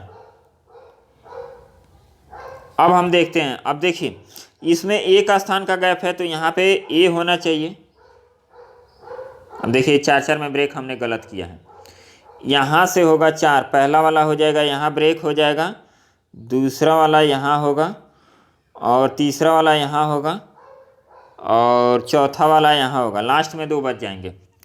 तो देखिए पहले वाले में क्या आना चाहिए, सी और बी है तो पहले वाले में ए और डी आना चाहिए और दूसरे वाले में ए आना चाहिए। मतलब तीसरे प्लेस पे कंफर्म है कि क्या होना चाहिए, ए होना चाहिए। कोई ऑप्शन है तो ये नहीं होगा, ये नहीं होगा। अब ये दोनों ऑप्शन हो सकते हैं, ए डी पहले स्थान पे हो सकते हैं, लेकिन कौन पहले होगा कौन बाद में, तो हम इसको एलिमिनेट नहीं कर सकते हैं कि आपका ए पहले होगा और बी बाद में। फिर इसमें देखते हैं, इस वाले पोर्शन में इसमें क्या नहीं है, सी डी बी नहीं है, तो चौथे स्थान पे क्या होना चाहिए, बी होना चाहिए। तो बी आपका कहाँ आ रहा है, बी दोनों जगह आ रहा है। फिर इसमें हम लोग कैलकुलेट करेंगे तो सी कहाँ आ रहा है, सी केवल आपका डी ऑप्शन में आ रहा है, तो डी ऑप्शन आपका राइट हो जाएगा। मतलब इसमें किया गया है कि आपको ए बी सी डी का क्रम लेके 4 वर्ड को क्या किया गया, अरेंज किया गया है और इस क्वेश्चन को ऐसे समझाया गया है। तो चलिए इस क्वेश्चन को हम लोग करते हैं। जुलूस का शोभा यात्रा होता है और इसके लिए क्या होना चाहिए, मार्ग होना चाहिए। तो पृथ्वी के लिए क्या होना चाहिए, परिक्रमा पथ होना चाहिए। तो ये इसका काफ़ी आसान है। अब ये देखिए ये समूह का दिया गया है, मतलब ये आपको एक सेटिंग पे दिया गया है और इसी सेटिंग का आपको वर्ड देखना है। तो यहाँ पे देखेंगे 64 क्या होता है, 8 का भी वर्ग होता है और 4 का भी स्क्वायर होता है, क्यूब होता है। और 216 क्या होता है, 6 का क्यूब होता है और 125 5 का क्यूब होता है। तो देखिए यहाँ पे कौन सा वर्ड मैच कर रहा है, मतलब ये इसमें तो नहीं होगा, इसमें भी नहीं होगा, इसमें भी नहीं होगा। अब सी ऑप्शन को देखेंगे तो 2 का क्यूब और ये 4 का क्यूब और 3 का क्यूब, तो ऑप्शन नंबर 3 हो जाएगा। क्योंकि इसके अकॉर्डिंग यदि देखा जाए तो ये तीसरा ये ऑप्शन ऐसा है जो मैच कर रहा है ये एक पैटर्न को, तो इसका ऑप्शन क्या हो जाएगा, 3rd हो जाएगा। नेक्स्ट क्वेश्चन देखते हैं, इसमें भिन्न बताना है, एनालॉजी का क्वेश्चन है। गाय, भैंस, वेल और मेढक, तो इन चारों में भिन्न शब्द कौन सा है, इसको हम लोग देखेंगे। तो इसमें देखिए ये गाय क्या है, स्तनधारी जानवर है, भैंस भी स्तनधारी जानवर है और वेल भी क्या है, स्तनधारी है। वेल सबसे बड़ा स्तनधारी शायद होता है, आप कमेंट करके बताइएगा कि वेल भी स्तनधारी। और मेढक को हम लोग क्या बोलते हैं, उभयचर बोलते हैं। तो इसका राइट आंसर क्या हो जाएगा, डी। क्यों, क्योंकि ये तीनों से भिन्न है। नेक्स्ट ऑप्शन देखिए, नेक्स्ट क्वेश्चन में आपको यहाँ पे बताना है कि कौन सा वर्ड आएगा। इसके पहले आपको ये 2 दिया गया है, इसका आप लोगों को सेटिंग करके देखना है कि इसमें क्या पैटर्न सेट हो रहा है और वही पैटर्न यहाँ पे भी आप लोग अप्लाई कर सकते हैं। तो यहाँ पे इस क्वेश्चन में हम लोगों को प्रैक्टिस काफ़ी ज़्यादा करनी होती है, तभी आपको पैटर्न समझ में आएगा। तो इस क्वेश्चन को आप लोग ध्यान से देखेंगे तो आप लोग देखिए 1 और 2 में 1 का अंतर है, तो पहले पे 1 किया गया है। और 6 और 3 में कितने का अंतर है, 3 का, तो 3 लिखा गया। और 4 और 5 में अंतर कितने का है, 1 का है, तो 1 रखा गया।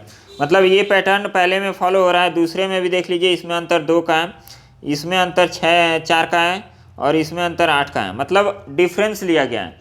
तो 5 और 7 में अंतर कितना है, 2 का है। फिर 6 और 9 में अंतर कितने का है, मतलब 6 और 6 कह रहे हैं। 3 और 9 में अंतर कितने का है? 6 का, तो 6 यहाँ पे हो गया। इसका अंतर कितना है? 2। तो ये कौन सा होगा? ऑप्शन नंबर डी आपका राइट आंसर हो गया। नेक्स्ट क्वेश्चन, अब ये भी मिसिंग नंबर का है। यहाँ पे आपको बताना है कि क्या होना चाहिए।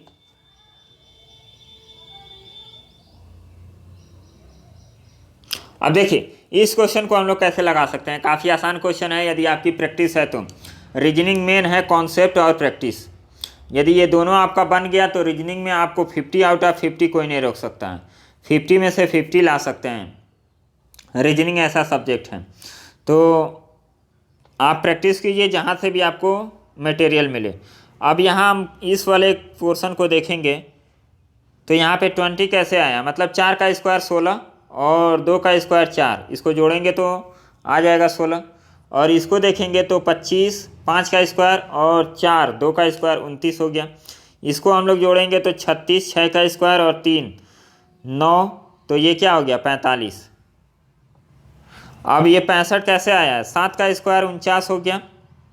और यहाँ पे किसका स्क्वायर जोड़ा जाएगा? 65 होगा तो इसमें 65 घटा दीजिए तो ये क्या हो जाएगा? 16। 16 किसका स्क्वायर होता है? 4 का, तो 4 ऑप्शन आपका सही, ऑप्शन नंबर सी आपका राइट आंसर हो जाएगा। तो इस तरह प्रैक्टिस आपको करना है। नेक्स्ट क्वेश्चन देखिए, वेन डायग्राम का क्वेश्चन है। इस वीडियो में हमने कोशिश किया है कि मैक्सिमम चैप्टर के कॉन्सेप्ट आपको समझाए जाए और इस वीडियो को देखने के बाद आपके मैक्सिमम डाउट आपके क्लियर होंगे। तो यहाँ पे देखिए इसको हम लोग कैसे सॉल्व करेंगे। दिया है अंग्रेजी अध्यापकों, लोकप्रिय अंग्रेजी अध्यापकों, अप्रिय अध्यापकों। तो इसका वेन डायग्राम, सटीक वेन डायग्राम क्या होना चाहिए? वेन डायग्राम हम लोग बनाते हैं। अंग्रेजी के टीचर ये हैं, इंग्लिश के टीचर हो गए, लोकप्रिय अंग्रेजी अध्यापक मतलब इंग्लिश के जितने भी टीचर हैं उसमें कुछ ही लोग होंगे जो फेवरेट टीचर होंगे इंग्लिश के, तो ये हो गए। और अप्रिय अध्यापक, अप्रिय अध्यापक का मतलब क्या हो गया कि इसमें कुछ टीचर ऐसे हो जाएंगे कि जो लड़कों को पसंद नहीं होते हैं, तो ये अप्रिय अध्यापक हो जाएगा। तो इस टाइप का फिगर कहाँ बना है? ऑप्शन नंबर डी, बी आपका राइट आंसर हो जाएगा।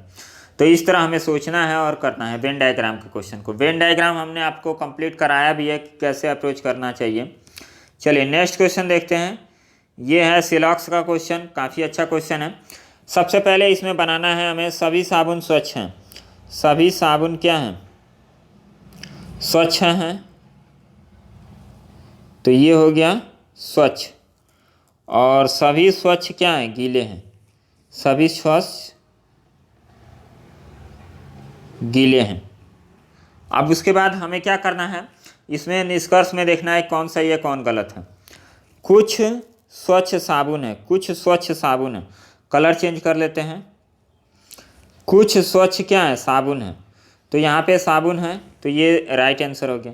अब देखिए यहाँ पे कॉन्सेप्ट क्या है। जब भी आपको इस तरह का कोई भी सिलॉक्स बनता है तो उसमें हमारा जो मेन कॉन्सेप्ट होता है उसको समझ लीजिए।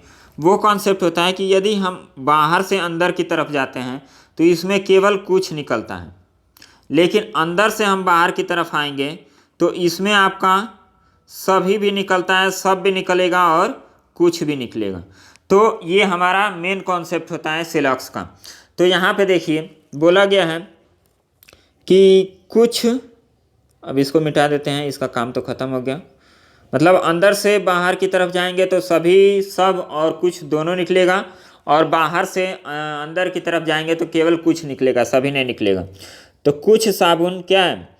कुछ स्वच्छ साबुन है। तो देखिए स्वच्छ के अंदर साबुन है तो ये हम जा रहे हैं बाहर से अंदर की तरफ, तो ये आपका राइट आंसर हो जाएगा। तो ये पहला सही हो गया। कोई साबुन स्वच्छ नहीं है। अब देखिए हमने एक कॉन्सेप्ट आप लोगों को सिखाया है, यदि कथन आप लोगों का पॉजिटिव स्टेटमेंट है तो नेगेटिव स्टेटमेंट कभी सही नहीं होता है। वो कब सही होता है? जब एक पॉजिटिव दे और एक नेगेटिव दे और दोनों ऑप्शन आपका गलत हो जाए, तो उस कंडीशन में आइदर आर का कॉन्सेप्ट हम लोग समझते हैं, आइदर आर का कॉन्सेप्ट लगता है। अब देखिए कुछ गीले साबुन है, कुछ गीले साबुन है। अब गीले से साबुन की तरफ जा रहा है मतलब कुछ आपका ऑप्शन सही होगा, तो तीसरा भी सही होगा। कुछ सभी गीले साबुन है। अब देखिए यहाँ से केवल जब हम बाहर से अंदर की तरफ जाएंगे तो केवल कुछ होगा, सभी नहीं निकलता है, तो ये भी ऑप्शन क्या हो गया, गलत हो गया। तो पहला और तीसरा डी ऑप्शन आपका राइट हो गया। चलिए नेक्स्ट सिलेक्स का क्वेश्चन करते हैं, इसको भी समझिए। इसको हम लोग समझते हैं, कुछ कार क्या है, स्कूटर है। कुछ कार, ये हो गया स्कूटर।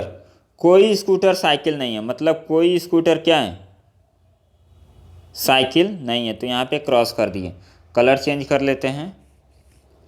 अब देखिए, अब आपको निष्कर्ष देखना है, कोई कार साइकिल नहीं है, कोई कार साइकिल नहीं है। अब यहाँ कार का ये पोर्शन है और ये साइकिल का पोर्शन है, तो इसमें एक कॉन्सेप्ट देखिए, ये जो पोर्शन है आपका कार और स्कूटर का, ये कन्फर्म है कि ये नहीं होगा।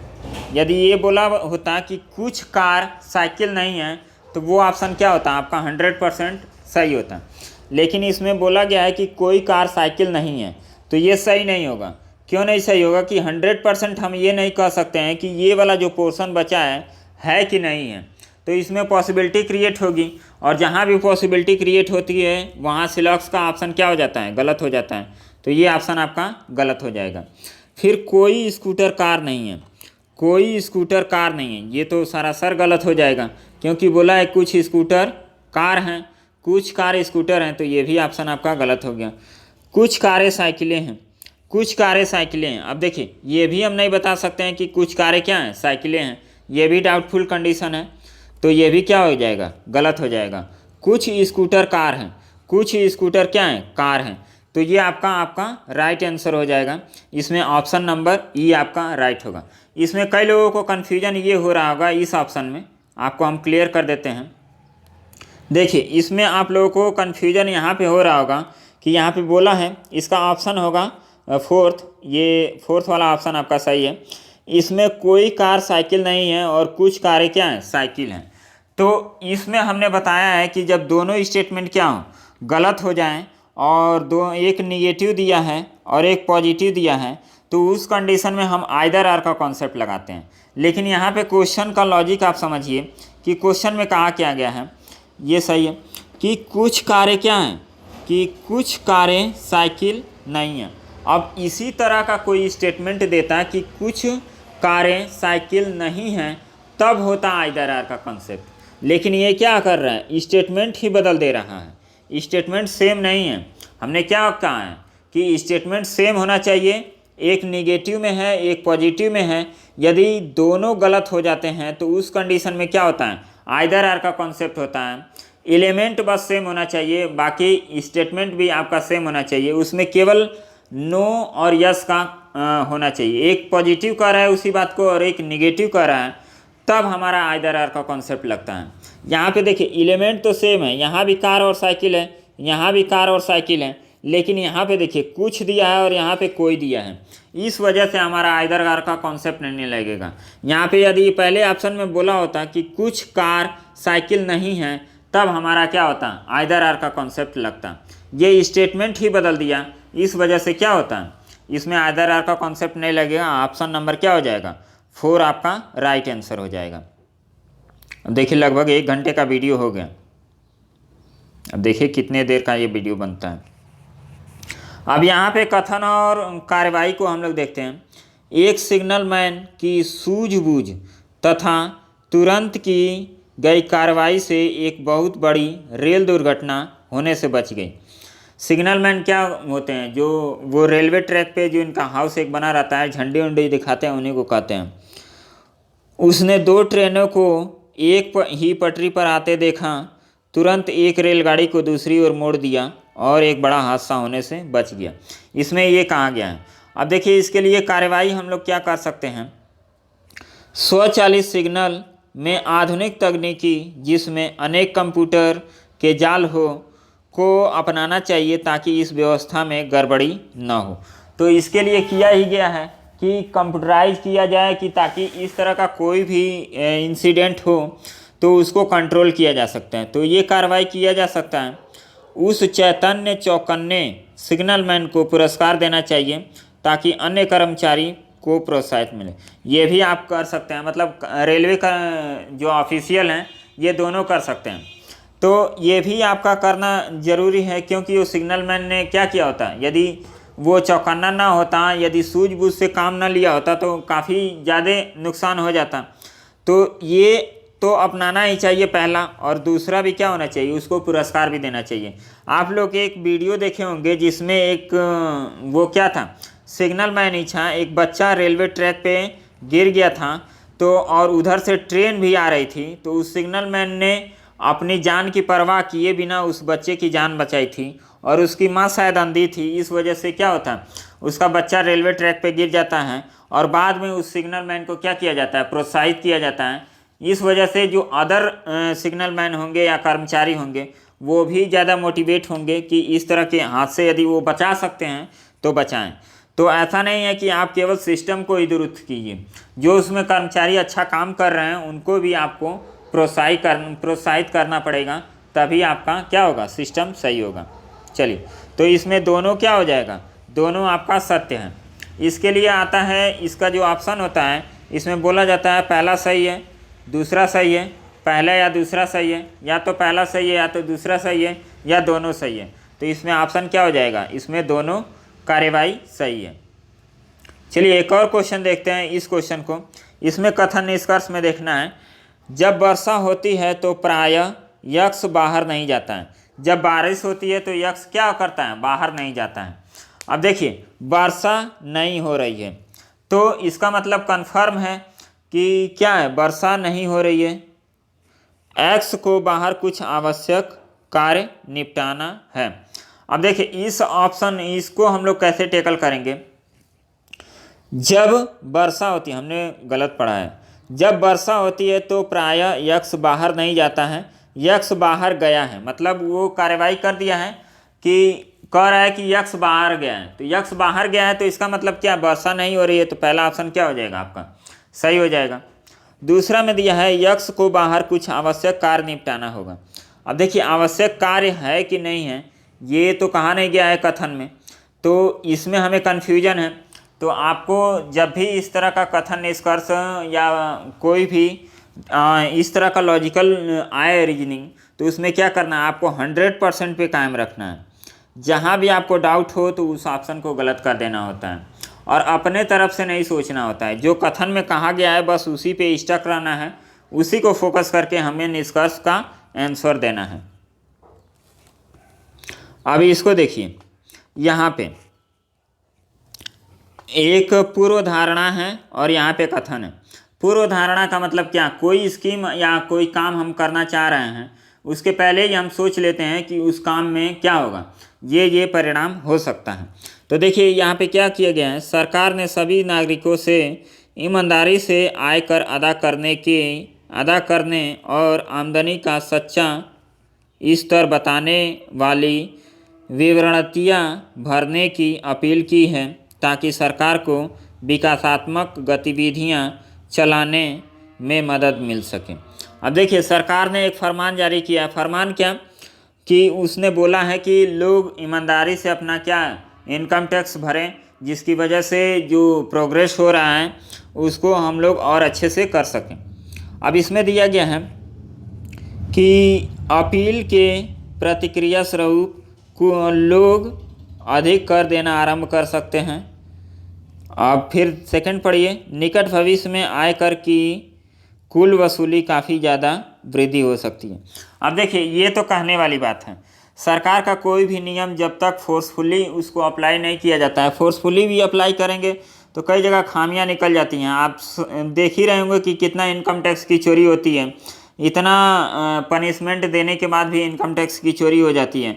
तो केवल सरकार कह दे कि आप लोग टैक्स भरिए, तो ऐसे तो कोई सुनेगा नहीं।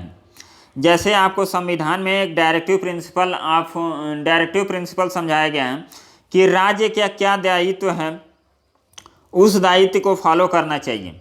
आपको बताना है कमेंट करके कि डायरेक्टिव प्रिंसिपल ऑफ स्टेट में आर्टिकल कौन से मतलब कहाँ से स्टार्ट है और कहाँ तक है, तो आपको इसमें बताना है। इसमें आपको काफ़ी चीज़ बताया गया है कि गौ हत्या नहीं करनी चाहिए, सरकारी संपत्तियों की रक्षा करनी चाहिए। तो इस तरह के काफ़ी ज़्यादा चीज़ बताए गए हैं, लेकिन उसको फॉलो कौन करता है, ये बहुत कम लोग करते हैं। इसमें क्या है, फोर्सफुली वो स्टेट इसको अप्लाई भी नहीं कर सकता है। जैसे मौलिक अधिकार जो है, इसको हम लोग क्या करते हैं, यदि मौलिक अधिकारों का हनन होता है तो व्यक्ति डायरेक्ट सुप्रीम कोर्ट में जा सकता है या अपने स्टेट के हाई कोर्ट में जा सकता है। तो यदि स्टेट के हाई कोर्ट में जाना हो तो 226 आर्टिकल में शायद ये मेंशन है। आप लोग कमेंट करके बताइएगा कि ये सही है कि गलत है। और 32 आर्टिकल क्या कहता है कि इसके तहत आप कोई भी आपका मौलिक अधिकार का हनन होता है तो आप आर्टिकल 32 के तहत आप सुप्रीम कोर्ट जा सकते हैं और इसके तहत हाई कोर्ट जा सकते हैं। और इसको आर्टिकल 32 को डॉक्टर भीमराव अंबेडकर ने संविधान की आत्मा कहा है, क्योंकि इसकी वजह से काफ़ी ज़्यादा चीज़ें क्या होती हैं, जो भी फंडामेंटल राइट है लोगों का वो हम लोग सुरक्षित कर पाते हैं। नहीं तो क्या होता है, सरकार निरंकुश हो जाती, सरकार अपनी मनमानी करती और हम लोग कोर्ट में जाते तो वहाँ भी लतियाए जाते। तो ऐसा नहीं होता है। ये आर्टिकल आप 32 क्या देता है, आम नागरिकों को अधिकार देता है कि आप आपके खिलाफ जो भी आपके अधिकारों का हनन किया जा रहा है आप डायरेक्ट चले जा सकते हैं सुप्रीम कोर्ट या हाई कोर्ट। और आपको इसमें 5 कॉन्सेप्ट दिया गया है, इसके तहत 5 कॉन्सेप्ट आपको दिया गया है। तो 5 कॉन्सेप्ट आप लोगों को पता होगा तो आप कमेंट करके ज़रूर बताइएगा। अब चलिए क्वेश्चन पे आते हैं। तो ये सरकार ने फरमान जारी कर दिया कि ये करना चाहिए, तो अब सरकार ये एक्सपेक्ट नहीं करेगा कि उसे निकट भविष्य में कर की वसूली क्या होगी, बढ़ने लगेगी। यहाँ लोग कर की वसूली तो छोड़िए, यहाँ पनिशमेंट देने के बाद भी कर टैक्स की चोरी होती है। तो ये ऑप्शन आपका गलत हो जाएगा, ये भी ऑप्शन आपका गलत हो जाएगा। तो यहाँ पे जब तक फोर्सफुली कोई काम नहीं किया जाएगा, केवल अपील मात्र से क्या होगा, ये पॉसिबल नहीं होने वाला है। तो चलिए नेक्स्ट हम लोग देखते हैं। नेक्स्ट एक पजल है और इस पजल को सॉल्व करते हैं। अब ये कंटेंट आप लोग देख रहे होंगे तो आप लोगों को समझ में आ रहा होगा कि इसमें कितना एफर्ट किया गया है और ये फ्री में हम कंटेंट प्रोवाइड कर रहे हैं। तो इसका देखिएगा, 1000 व्यूज भी चला जाए, 1000 कह रहे हैं कि 500 व्यूज भी चला जाए वो बहुत है। तो आप लोग तो सारा वेस्ट हमारा कर दिए मेहनत, क्योंकि इससे तो हमको कुछ प्रॉफिट हुआ नहीं। तो आप लोग खुद सोचिए कि आप लोग यदि हमारे स्थान पे होते तो क्या करते। तो हमारा इतना बड़ा चैनल नहीं है कि चैनल से हमें बहुत अच्छी खासी ग्रोथ होती है, बहुत अच्छा खासा पेमेंट हमको मिलता है। अभी कॉमेडी वीडियो को देखिए मिलियंस में व्यूज आते हैं और हमारे वीडियो को व्यू देखिए 100 200 मैक्सिमम 1000 तक व्यूज गए हैं। तो आप इसके चक्कर में ना रहिए कि आपको कंटेंट गलत मिलेगा। आप लोग 500 को मत देखिए, ये 500 आपकी लाइफ बदल सकता है यदि आप अपना लाइफ चेंज करना चाहते हैं। आप सोचिए कि आपका 5 नंबर से सिलेक्शन, 5 नंबर भी आपका रीजनिंग में इंक्रीज हो गया या हिंदी में जीके जीएस में, तो और इससे आपका सिलेक्शन हो गया, तो ये 500 मैटर नहीं करता है। आप हमें मिलेंगे तो कहेंगे सर आप बोलिए कितना और चाहिए, तो आप देने के लिए तैयार हैं। तो ऐसा मत सोचिए कि हम आप लोगों से फालतू पैसा ले रहे हैं। ये हम अपना इतना एफर्ट पुट कर रहे हैं, इसमें इतना एफर्ट कर रहे हैं ताकि आप लोगों को बेस्ट से बेस्ट मटेरियल प्रोवाइड हो। तो आप लोग खुद सोचिए हमारे स्थान पे आके, तो आप लोगों को समझ में आएगा। 2 बजे रात तक इसका PDF हमने तैयार किया है, फिर 6 बजे जग के इसको हमने रिकॉर्डिंग स्टार्ट किया है। अभी तक ये रिकॉर्ड ही हो रहा है और देखिए कितने, लगभग 1 घंटा से ज़्यादा इसका रिकॉर्डिंग अभी चालू है। अभी भी इसमें बहुत सारे क्वेश्चन हैं, उसको डिस्कस करना बाकी है। ये कंप्लीट वीडियो है, तो ये कंप्लीट वीडियो आप लोगों को बताया जाएगा। और एक चीज़ और आप लोगों को बता देते हैं, आज और कल यदि आप परचेज कर लेते हैं ये 10 मॉक टेस्ट, तो आप लोगों को 500 ही देना पड़ेगा। यदि आप कल के बाद यदि परचेज करेंगे, क्योंकि फर्स्ट मॉक टेस्ट हमारा 11 तारीख को शाम को सबको PDF मिल जाएगा, तो आपको 700 देना पड़ेगा। और फिर मत कहिएगा कि सर जी 500 रुपया में हमको दे दीजिए, तो इसके लिए फिर हम कुछ नहीं कर पाएंगे। आपको जहाँ से फ्री मिलता है तो आप फ्री कंटेंट यूज कीजिए और अच्छे से पढ़ाई कीजिए। चलिए इसको हम लोग सॉल्व करते हैं। MTJRDWQ 7 मित्र 3 कार ABC से यात्रा करते हैं। कार में कम से कम 2 व्यक्ति हैं और उनमें 3 महिलाएं हैं, जो प्रत्येक कार में एक हैं। अब देखिए इस क्वेश्चन को हमें अप्रोच कैसे करना है। अब देखिए 3 कारें हैं, तो हमें जब भी इस टाइप का पजल दें तो हमें करना क्या है, ए, बी और सी, 3 कार्य हमने बना लिया। और तीनों में क्या है, एक एक महिलाएं हैं, तो महिलाएं का सिंबल हम क्या करते हैं, सर्किल करते हैं, तो इसको हम लोग सर्किल कर देंगे बाद में। अब हम लोग कंडीशन पढ़ते हैं। टी केवल अपनी प्रिय मित्र क्यू के साथ बी में यात्रा करती है। मतलब टी क्या हो गई, फीमेल हो गई। करती है, कौन करती है, टी करती है। और परम मित्र इसका कौन है, ये क्यू है, तो क्यू क्या होगा, मेल होगा। क्यों, क्योंकि आपको बताया गया है कि 3 ही औरतें हैं और तीनों अलग अलग कारों में बैठी हैं। एक यहाँ बैठ गई और एक यहाँ, तो एक पहले से बैठ गई यहाँ, तो ये क्या होगा, मेल होगा। अब आगे कंडीशन पढ़ते हैं। यम कार ए में यात्रा करता है, यम कार ए में यात्रा करता है। डी डब्ल्यू कार सी में यात्रा नहीं करते। अब देखिए यहाँ पे सी यात्रा नहीं करती है, डी और डब्ल्यू सी में यात्रा नहीं करते हैं। यहाँ पे केवल 2 ही लोग यात्रा करेंगे, तो ये कहाँ जाएंगे, यहाँ 2 लोग यात्रा करेंगे, तो डी और डब्ल्यू आपके यहाँ आ जाएंगे, बाकी जो बच गए आपके यहाँ आ जाएंगे। जे महिला नहीं है, तो जे आपका यहाँ होगा, जे महिला नहीं है तो जे क्या होगा, जेंट्स होगा। और डब्ल्यू महिला है तो डब्ल्यू यहाँ हो गया। एक कौन बच गया, यम, टी भी हो गया, जे भी हो गया, आर भी हो गया। आर आपका यहाँ हो जाएगा, तो आर क्या होगा, लेडीज़ होगा। तो यहाँ पे देखिए हम लोग कितने आसानी से इस पजल को सॉल्व कर दिए। आपको ये हर जगह क्या मिला, एक एक फीमेल भी मिल गई। यहाँ पे एक फीमेल यहाँ, एक फीमेल यहाँ, एक फीमेल यहाँ, ये क्या होंगे, पुरुष होंगे। तो इस तरह हम पजल को सॉल्व करके आसानी से क्या कर सकते हैं, पजल को अंडरस्टैंड कर सकते हैं और उससे रिलेटेड जो भी क्वेश्चन पूछा जाए उसको हम लोग जवाब दे सकते हैं। जे किस कार में यात्रा कर रहा है, तो जे कहाँ यात्रा कर रहा है, सी में, तो ऑप्शन नंबर बी आपका राइट आंसर हो जाएगा। किस में 3 मित्र यात्रा करते हैं, तो किस में 3 मित्र, यहाँ पे 3 मित्र हैं, तो ए कार में क्या करते हैं, 3 मित्र, तो ऑप्शन नंबर सी आपका राइट आंसर हो गया। तो हमें अप्रोच सीखना है, क्वेश्चन बनाने का अप्रोच यदि आपका सही रहेगा तो आपके नंबर अच्छे आएंगे।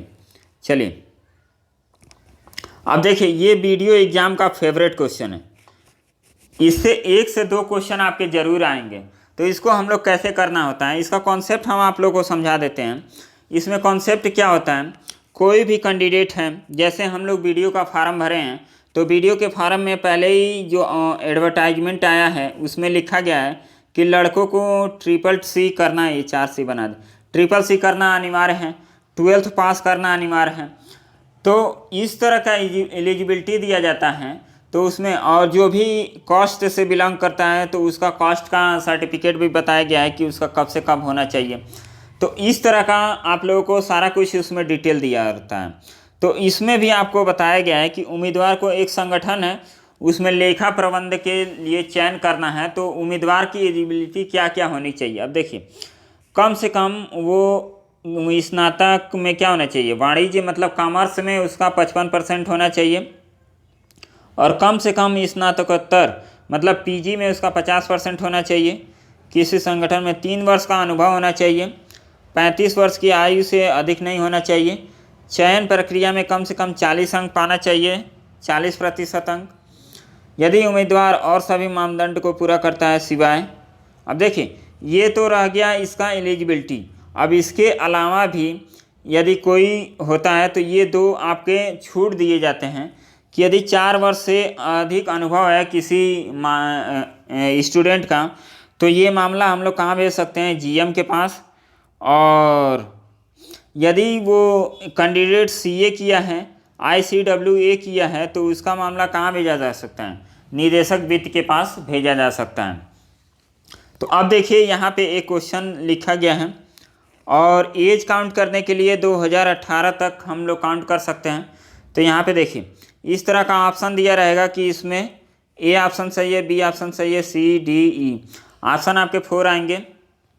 अब देखिए यहाँ पे एक कैंडिडेट है, इसका बोला गया है अभिनव चतुर्वेदी 60% अंकों के साथ, मतलब वाणिज्य स्नातक, और उसमें क्या दिया था 55, मतलब पहला कंडीशन क्या कर रहा है, फुलफिल कर रहा है, और 55 के साथ पीजी किया है, तो मतलब दूसरा भी फुलफिल कर रहा है, उसमें बताया गया था 50, और 4 वर्षों का इसका अनुभव है, और 3 वर्ष का अनुभव बताया गया था कि 3 वर्ष का अनुभव होना चाहिए, तो ये भी एलिजिबिलिटी क्राइटेरिया उसको फुलफिल है। और यहाँ पे चौथा एलिजिबिलिटी क्या है, वो 80 में पैदा हुआ है, तो 80 में पैदा हुआ है और 2018 8 तक काउंट करना है, तो ये कितना हो जाएगा, 28 साल हो जाएगा। मतलब ये भी एलिजिबिलिटी वो फुलफ़िल कर रहा है। और चयन प्रक्रिया में उसको 45% अंक मिले हैं, तो ये भी एलिजिबिलिटी क्राइटेरिया वो क्या कर रहा है, फुलफ़िल कर रहा है, क्योंकि उसको 40% ही क्या होना चाहिए, मार्क्स लाना चाहिए था चयन प्रक्रिया में। तो ये क्या है, ये एलिजिबल है ये इस जॉब के लिए। तो इसका ऑप्शन क्या हो जाएगा, ऑप्शन नंबर ई, यदि उम्मीदवार का चयन किया जाना है। तो उम्मीदवार का चयन क्या होगा क्योंकि ये सारे क्राइटेरिया को क्या कर रहा है, फुलफ़िल कर रहा है। नेक्स्ट क्वेश्चन देखिए, नेक्स्ट इसको देखिए, इसमें करना क्या है, आपको समान देखना है कि समान क्या हो सकता है। ये स्तंभ है, ये पंक्ति है। अब पहले हम पहले ऑप्शन को लेते हैं, तो 1 दिया है स्तंभ, 3 और 4, 1 3 और 5, 1 3 5 स्तंभ दिया है।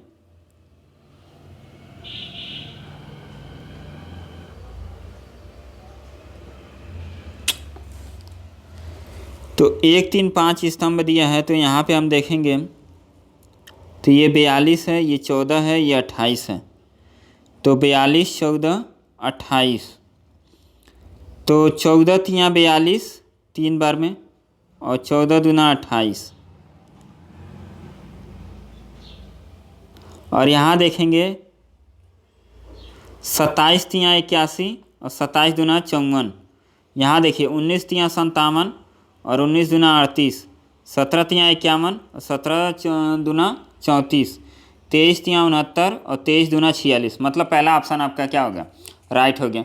इसमें सारे जो हैं एक सिस्टम से बैठे हैं, तो वो क्या हो जाएंगे, राइट हो जाएंगे। इसमें दूसरा ऑप्शन चेक कर लीजिए, 1 2 3 1 2 4, मतलब ये और ये। अब ये 26 है, ये 42 है। अंतर देख लीजिए, ये 14 और 2 कितना हो जाएगा, इसमें अंतर 16 का है, और ये 42 है।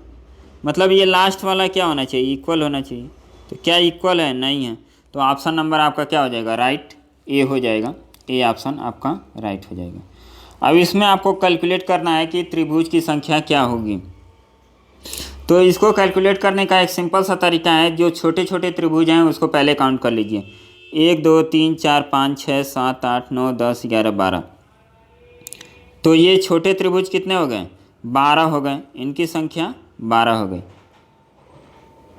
अब यहाँ पे देखेंगे स्क्वायर में, तो एक ये, फिर एक ये, और फिर एक ये। मतलब एक ही स्क्वायर में 4 त्रिभुज और बनेगा। तो 4 दूना क्या हो गया, 8, मतलब 2 8 बनेगा, 2 स्क्वायर है तो 8 बनेगा। एक आपका ये बन रहा है दोनों मिला के, और एक ये बन रहा है, तो 2 और, तो कितना हो गया, 12 8 20, 20 2 22। तो इसमें टोटल त्रिभुज कितने बनेंगे, 22 बनेंगे। चलिए नेक्स्ट क्वेश्चन देखिए। अब ये एज प्रॉब्लम का क्वेश्चन है। एज प्रॉब्लम में हम आप लोगों को एक कॉन्सेप्ट सिखा देते हैं। थोड़ा पानी पी लिया जाए।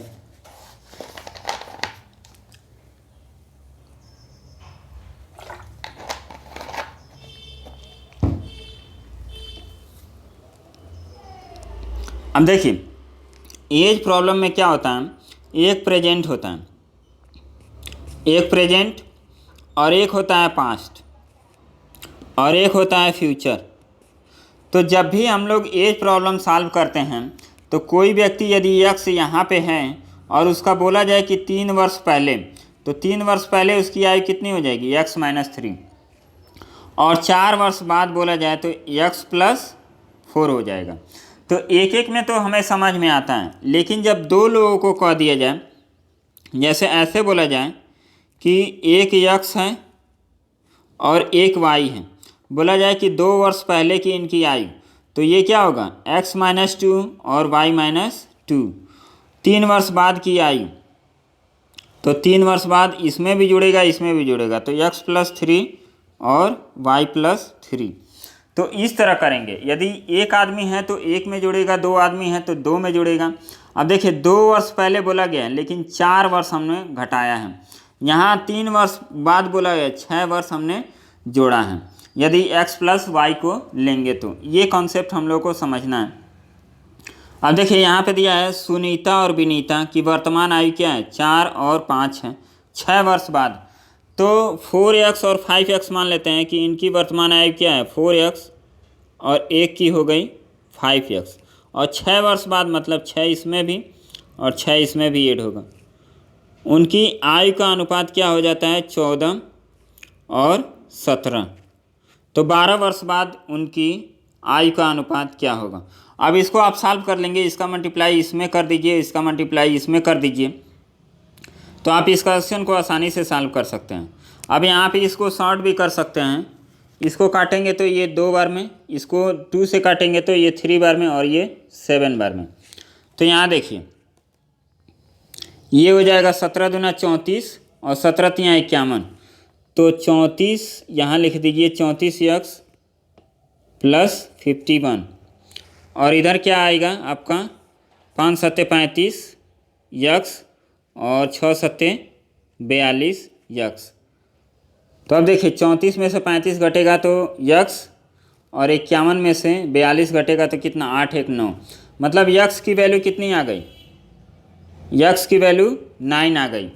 तो 12 वर्ष बाद उनकी आयु पूछा है, तो 9 मतलब 9 चौको 36, ये हो गया, और 9 पचे 45, मतलब उनकी वर्तमान आयु कितनी है, 36 वर्ष और 45 वर्ष है। और 12 वर्ष बाद उनकी आयु, तो 12 इसमें भी जोड़ दीजिए, 12 इसमें भी जोड़ दीजिए, एक में नहीं जोड़ना होता है। तो 36 12 कितना हो गया, 48, और ये कितना हो जाएगा 10 57, यहाँ पे 57, 3 से काटेंगे तो ये 16 और ये 19, तो 16 19 क्या हो गया, ऑप्शन नंबर डी आपका राइट आंसर हो गया। चलिए नेक्स्ट क्वेश्चन देखिए, कितना क्वेश्चन है, चलिए अब ख़त्म ही होने वाला है। अब ये रैंकिंग का क्वेश्चन है, इसको देख लीजिए। इसमें क्या करना है, 41 छात्रों की एक संख्या में कृष्णा का नीचे से 8वां स्थान है, मतलब 41 छात्र हैं और नीचे से इनका 8वां स्थान है, जबकि सौम्या का ऊपर से 10वां स्थान है, 10वां स्थान है। प्राची का पूरी कक्षा में मध्य स्थान है। मध्य स्थान का मतलब क्या कि एक ये पॉइंट ये है, 20 इधर और 20 इधर। तो अब देखिए 20 इधर 20 इधर, तो नीचे से हम रखेंगे तो यहाँ पे क्या हो जाएगा, यहाँ पे कौन हो जाएगा, ये प्राची का पूरी कक्षा में, तो ये हो जाएंगी प्राची। और बोला है कि कृष्णा, कृष्णा कहाँ है, ये नीचे है और सौम्या ऊपर है, इसको हम लोग यस बना लेते हैं। तो कृष्णा प्राची से कितने स्थान नीचे है, तो ये प्राची कितने नंबर पे होगी, 21 नंबर पे, तो 21 20 ऊपर और 20 नीचे होंगे। तो 8 से 21 स्थान जाने के लिए क्या करेंगे, 8 12 20 और 12 1 13, तो इसमें 13 ऑप्शन क्या हो जाएगा, आपका राइट आंसर हो जाएगा कि 13 स्थान नीचे है प्राची से, कौन, कृष्णा। तो इस टाइप का हम लोग क्वेश्चन करेंगे। चलिए नेक्स्ट क्वेश्चन देखते हैं, और ये लास्ट क्वेश्चन है।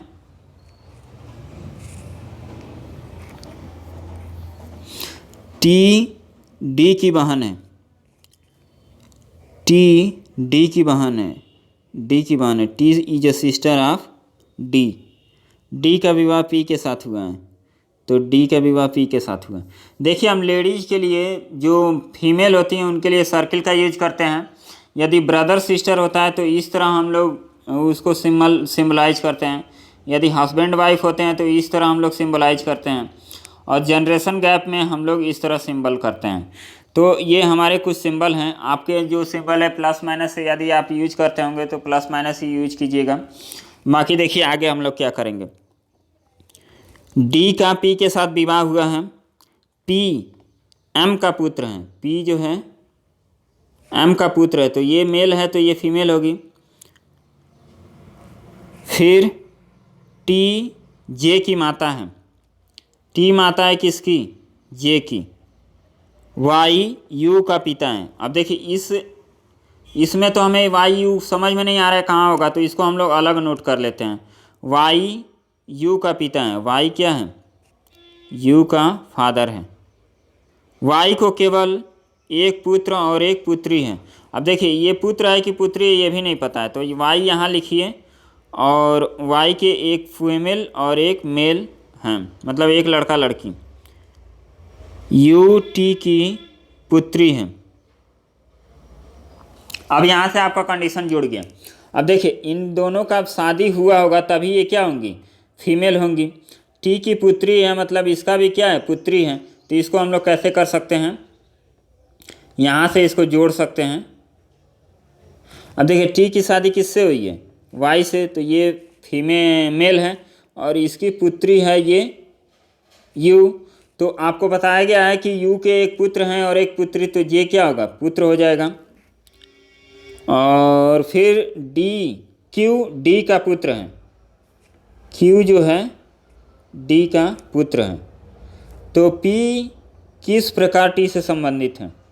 अब देखिए से का रिलेशन हमेशा नहीं बताया जाता है, यहाँ पे टी का रिलेशन नहीं बताया, हमने बोला है कि का और से। जब भी आपको कन्फ्यूजन हो तो हमेशा का रिलेशन बताइए, से का नहीं।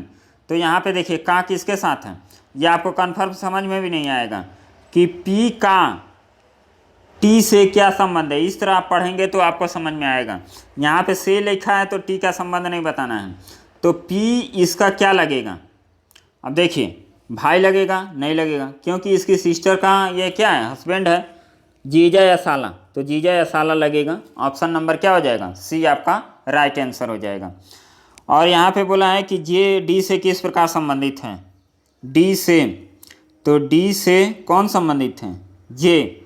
अब देखिए डी का हमें नहीं बताना है, ये नहीं बोलना है कि डी क्या है, मौसी है, ये बताना है कि जे क्या है। तो जे क्या हो जाएगा, सिस्टर की लड़की को क्या कहते हैं। यदि कोई लड़की सिस्टर है तो सिस्टर की लड़की को हम लोग क्या बोलते हैं, देखिए ऑप्शन में क्या दिया है, पुत्र नहीं होगा, दामाद नहीं होगा, पुत्री नहीं होगा, भतीजी या भांजी, तो भतीजी या भांजी होगी। तो ये आपका राइट आंसर हो जाएगा। क्यों, क्योंकि जे क्या थी, एक फीमेल थी, जे फीमेल थी कि मित्र, नहीं जे क्या था, पुत्र था, जे क्या था, पुत्र था, यू फीमेल थी। तो यहाँ पे क्या हो जाएगा, भतीजा या भांजा हो जाएगा। तो इसका राइट आंसर क्या हो जाएगा, भतीजा या भांजा आपका राइट आंसर हो जाएगा। देखिए हम लोग यहाँ पे कितने घंटे का, लगभग 1.5 घंटे का ये वीडियो है। तो इसमें अब हम भी काफ़ी थक गए हैं, तो इसमें आप लोगों को काफ़ी कुछ सीखने को मिला होगा। और कई चैप्टर ऐसे हैं जैसे डायरेक्शन हो गया, डाइस हो गया, डाटा सफिशिएंसी का एक भी क्वेश्चन इसमें नहीं लिए हैं, और कैलेंडर का नहीं लिए हैं, कोडिंग डिकोडिंग का भी ज़्यादा क्वेश्चन नहीं लिए हैं। हमारा कोशिश था कि इसमें ज़्यादा से ज़्यादा क्वेश्चन को सेलेक्ट किया जाए और ज़्यादा से ज़्यादा क्वेश्चन को सॉल्व किया जाए। तो आप लोग इतना वीडियो आप लोग पूरा देखिएगा। हमें विश्वास है कि आप लोग ये वीडियो देखेंगे नहीं, क्योंकि आप लोगों को फ्री में जो चीज़ मिलता है ना उसका वैल्यू रहता ही नहीं है। और ये वीडियो हमारे बनाने का कोई मतलब नहीं होगा, क्योंकि आप लोग देखेंगे नहीं तो हमारा व्यूज़ बढ़ेगा नहीं और हमारे सब्सक्राइबर बढ़ेंगे नहीं। 3 दिन से तो ये हालत हो गई है कि एक भी सब्सक्राइबर हमारे नहीं बढ़ रहे हैं। हम कोई क्राइम नहीं कर रहे हैं या कोई फ्रॉड नहीं कर रहे हैं, अपना मेहनत का पैसा आप लोगों से ले रहे हैं। तो आप कहीं भी कोई भी काम करेंगे तो आपको भी उम्मीद होगी कि हमें पैसा मिले। हमारा चैनल इतना बड़ा भी नहीं है कि हमें पैसा मिलेगा। तो आप लोगों को जैसा समझ में आता है वैसा कीजिए। बाकी इसका आज और कल का प्राइस 500 रुपीज़ है, और यदि कल के बाद यदि आप परचेज करेंगे तो आपको 700 रुपीज़ देना पड़ेगा। ये आप लोगों को हम पहले बता देते हैं कि यदि आप लोग इस PDF को लेके सॉल्व कर लिए और हमारा वीडियो देख लिए तो आप लोग समझ सकते हैं कि आप लोगों का लेवल क्या होगा। आप लोग एग्ज़ाम में जो 30 नंबर करते हैं ना वो 40 प्लस करने लगेंगे, ये आपको अंदाज़ा भी नहीं होगा। तो 10-10 नंबर के लिए ये कोई आपको गारंटी नहीं लेगा कि हाँ आपका इतना बढ़ जाएगा नंबर। तो आप लोग जैसा सोचते हैं वैसा सोचिए, और PDF लेना हो तो लीजिए, नहीं लेना है न लीजिए। यदि लेना है तो डिस्क्रिप्शन में आपका सारा डिटेल दिया गया है, वहाँ आप संपर्क कर सकते हैं, वहाँ से आप परचेज कर सकते हैं और ख़रीद सकते हैं। आप हमारा यदि पढ़ाने का समझ में आता है कि हम कैसा पढ़ा रहे हैं, यदि समझ में आता है तो लीजिए, नहीं समझ में आता है तो आपकी मर्ज़ी। आप स्वतंत्र हैं, स्वच्छ हैं, स्वच्छ कह रहे हैं, स्वच्छ रहना भी सही है। तो आप स्वतंत्र हैं, 28-30 साल के तो हो ही गए हैं। यदि ये वैकेंसी चली जाएगी तो समझिए कि आपका क्या होगा। तो आप लोग अपनी मर्ज़ी से सोच लीजिए और लेना हो तो लीजिए, बाकी आपकी मर्ज़ी। अंत में यही कहेंगे कि आप जहाँ से भी पढ़ रहे हैं पढ़िए और अच्छे से पढ़िए, क्योंकि ये वीडियो की वैकेंसी का जो एग्ज़ाम देने का मौका मिला है लाइफ में हर वक्त नहीं आता है, हर किसी को चांस नहीं मिलता है। ये चांस मिला है तो आप लोग इसको अच्छे से प्रिपेयर करके दे लीजिए। आप ये इतना समझ लीजिए कि आप फॉर्म भर रहे हैं, आप इतना समझ लीजिए कि फॉर्म भर रहे हैं 500 में, ये कोई ज़्यादा अमाउंट नहीं है। और इतना कोई गरीब नहीं होता है कि आप लोग कह रहे हैं कि हम बहुत गरीब हैं, गरीब हैं। गरीबी क्या होती है और क्या नहीं होती है ये आप लोग जानते ही नहीं हैं। कोरोना के पहले हम 200 लड़कों का बैच चलाते थे, कोरोना में हमारा सारा कुछ डैमेज हो गया। तो आप लोग समझ सकते हैं कि हमारी स्थिति क्या होगी। 2 साल हमको कोई प्रॉफिट नहीं हुआ, कोई पैसा नहीं मिला। तो आप समझ सकते हैं कि जो व्यक्ति अच्छा खासा पैसा कमा रहा हो और उसका सब कुछ चला जाए तो उसकी स्थिति क्या हो जाएगी। हम मानते हैं कि कई लोगों की स्थिति डाउन हुई है, कई लोगों के घर में जॉब चले गए हैं, कुछ ना कुछ हुआ है, तो स्थिति सबकी सही नहीं है। लेकिन आपको वैल्यू प्रोवाइड हम कर रहे हैं तो उस वैल्यू का तो कीमत हम चार्ज करेंगे ही। तो बाकी आप लोग अपने एंड से सोचिए क्या करना है क्या नहीं करना है। आप लोग फ्री में भी पढ़ेंगे, फ्री में भी कंटेंट बहुत सारे उपलब्ध हैं। यूट्यूब ऐसा प्लेटफॉर्म पड़ गया है कि आपको कोई भी टॉपिक में दिक्कत हो तो आप तुरंत उसको सर्च कीजिए, आपको हज़ारों वीडियो मिल जाएंगे। तो आप लोग देख के उससे आप लोग क्या कर सकते हैं, अपना नॉलेज गेन कर सकते हैं। बाकी फ्री पढ़िए, यदि पढ़ना है तो यूट्यूब पे आप गूगल पे PDF आ सकते हैं, गूगल पे जो भी टॉपिक दिक्कत हो आप तुरंत सर्च कीजिए कि इस टॉपिक में, मतलब जैसे मान लीजिए सिलॉक्स का क्वेश्चन आपको लेना है, सिलॉक्स हिंदी PDF गूगल में सर्च कीजिए, आपको ढेर सारे PDF मिल जाएंगे, आप सॉल्व करते रहिए। तो चलिए मिलते हैं नेक्स्ट वीडियो में। ये आप लोग समझ लीजिए कि ये मैराथन सीरीज़ था, इसमें हमने काफ़ी चैप्टर को कवर किया है और ये काफ़ी अच्छा सीरीज है। तो इसको ज़रूर आप लोग एंड तक देखिए, शुरुआत से लेके स्टार्टिंग से लेके एंड तक लगभग 2-3 बार आप वीडियो को देख लीजिए, काफ़ी कॉन्सेप्ट आपको सीखने को मिलेगा। बाकी आप लोग अच्छे से पढ़िए, जहाँ भी पढ़िए, जहाँ भी रहिए, मस्त रहिए, बिंदास रहिए। ये जो मौका मिला है इसको आप लोग हाथ से जाने मत दीजिए। 400-500 रुपया कोई रुपया नहीं होता है, आप लोग मैनेज कीजिए, यदि ख़रीद सकते हैं तो ख़रीदिए, बाकी आप लोग फ्री में पढ़िए। चलिए मिलते हैं नेक्स्ट वीडियो में, तब तक के लिए धन्यवाद। मस्त रहिए, जैसे भी रहिए, बाय बाय।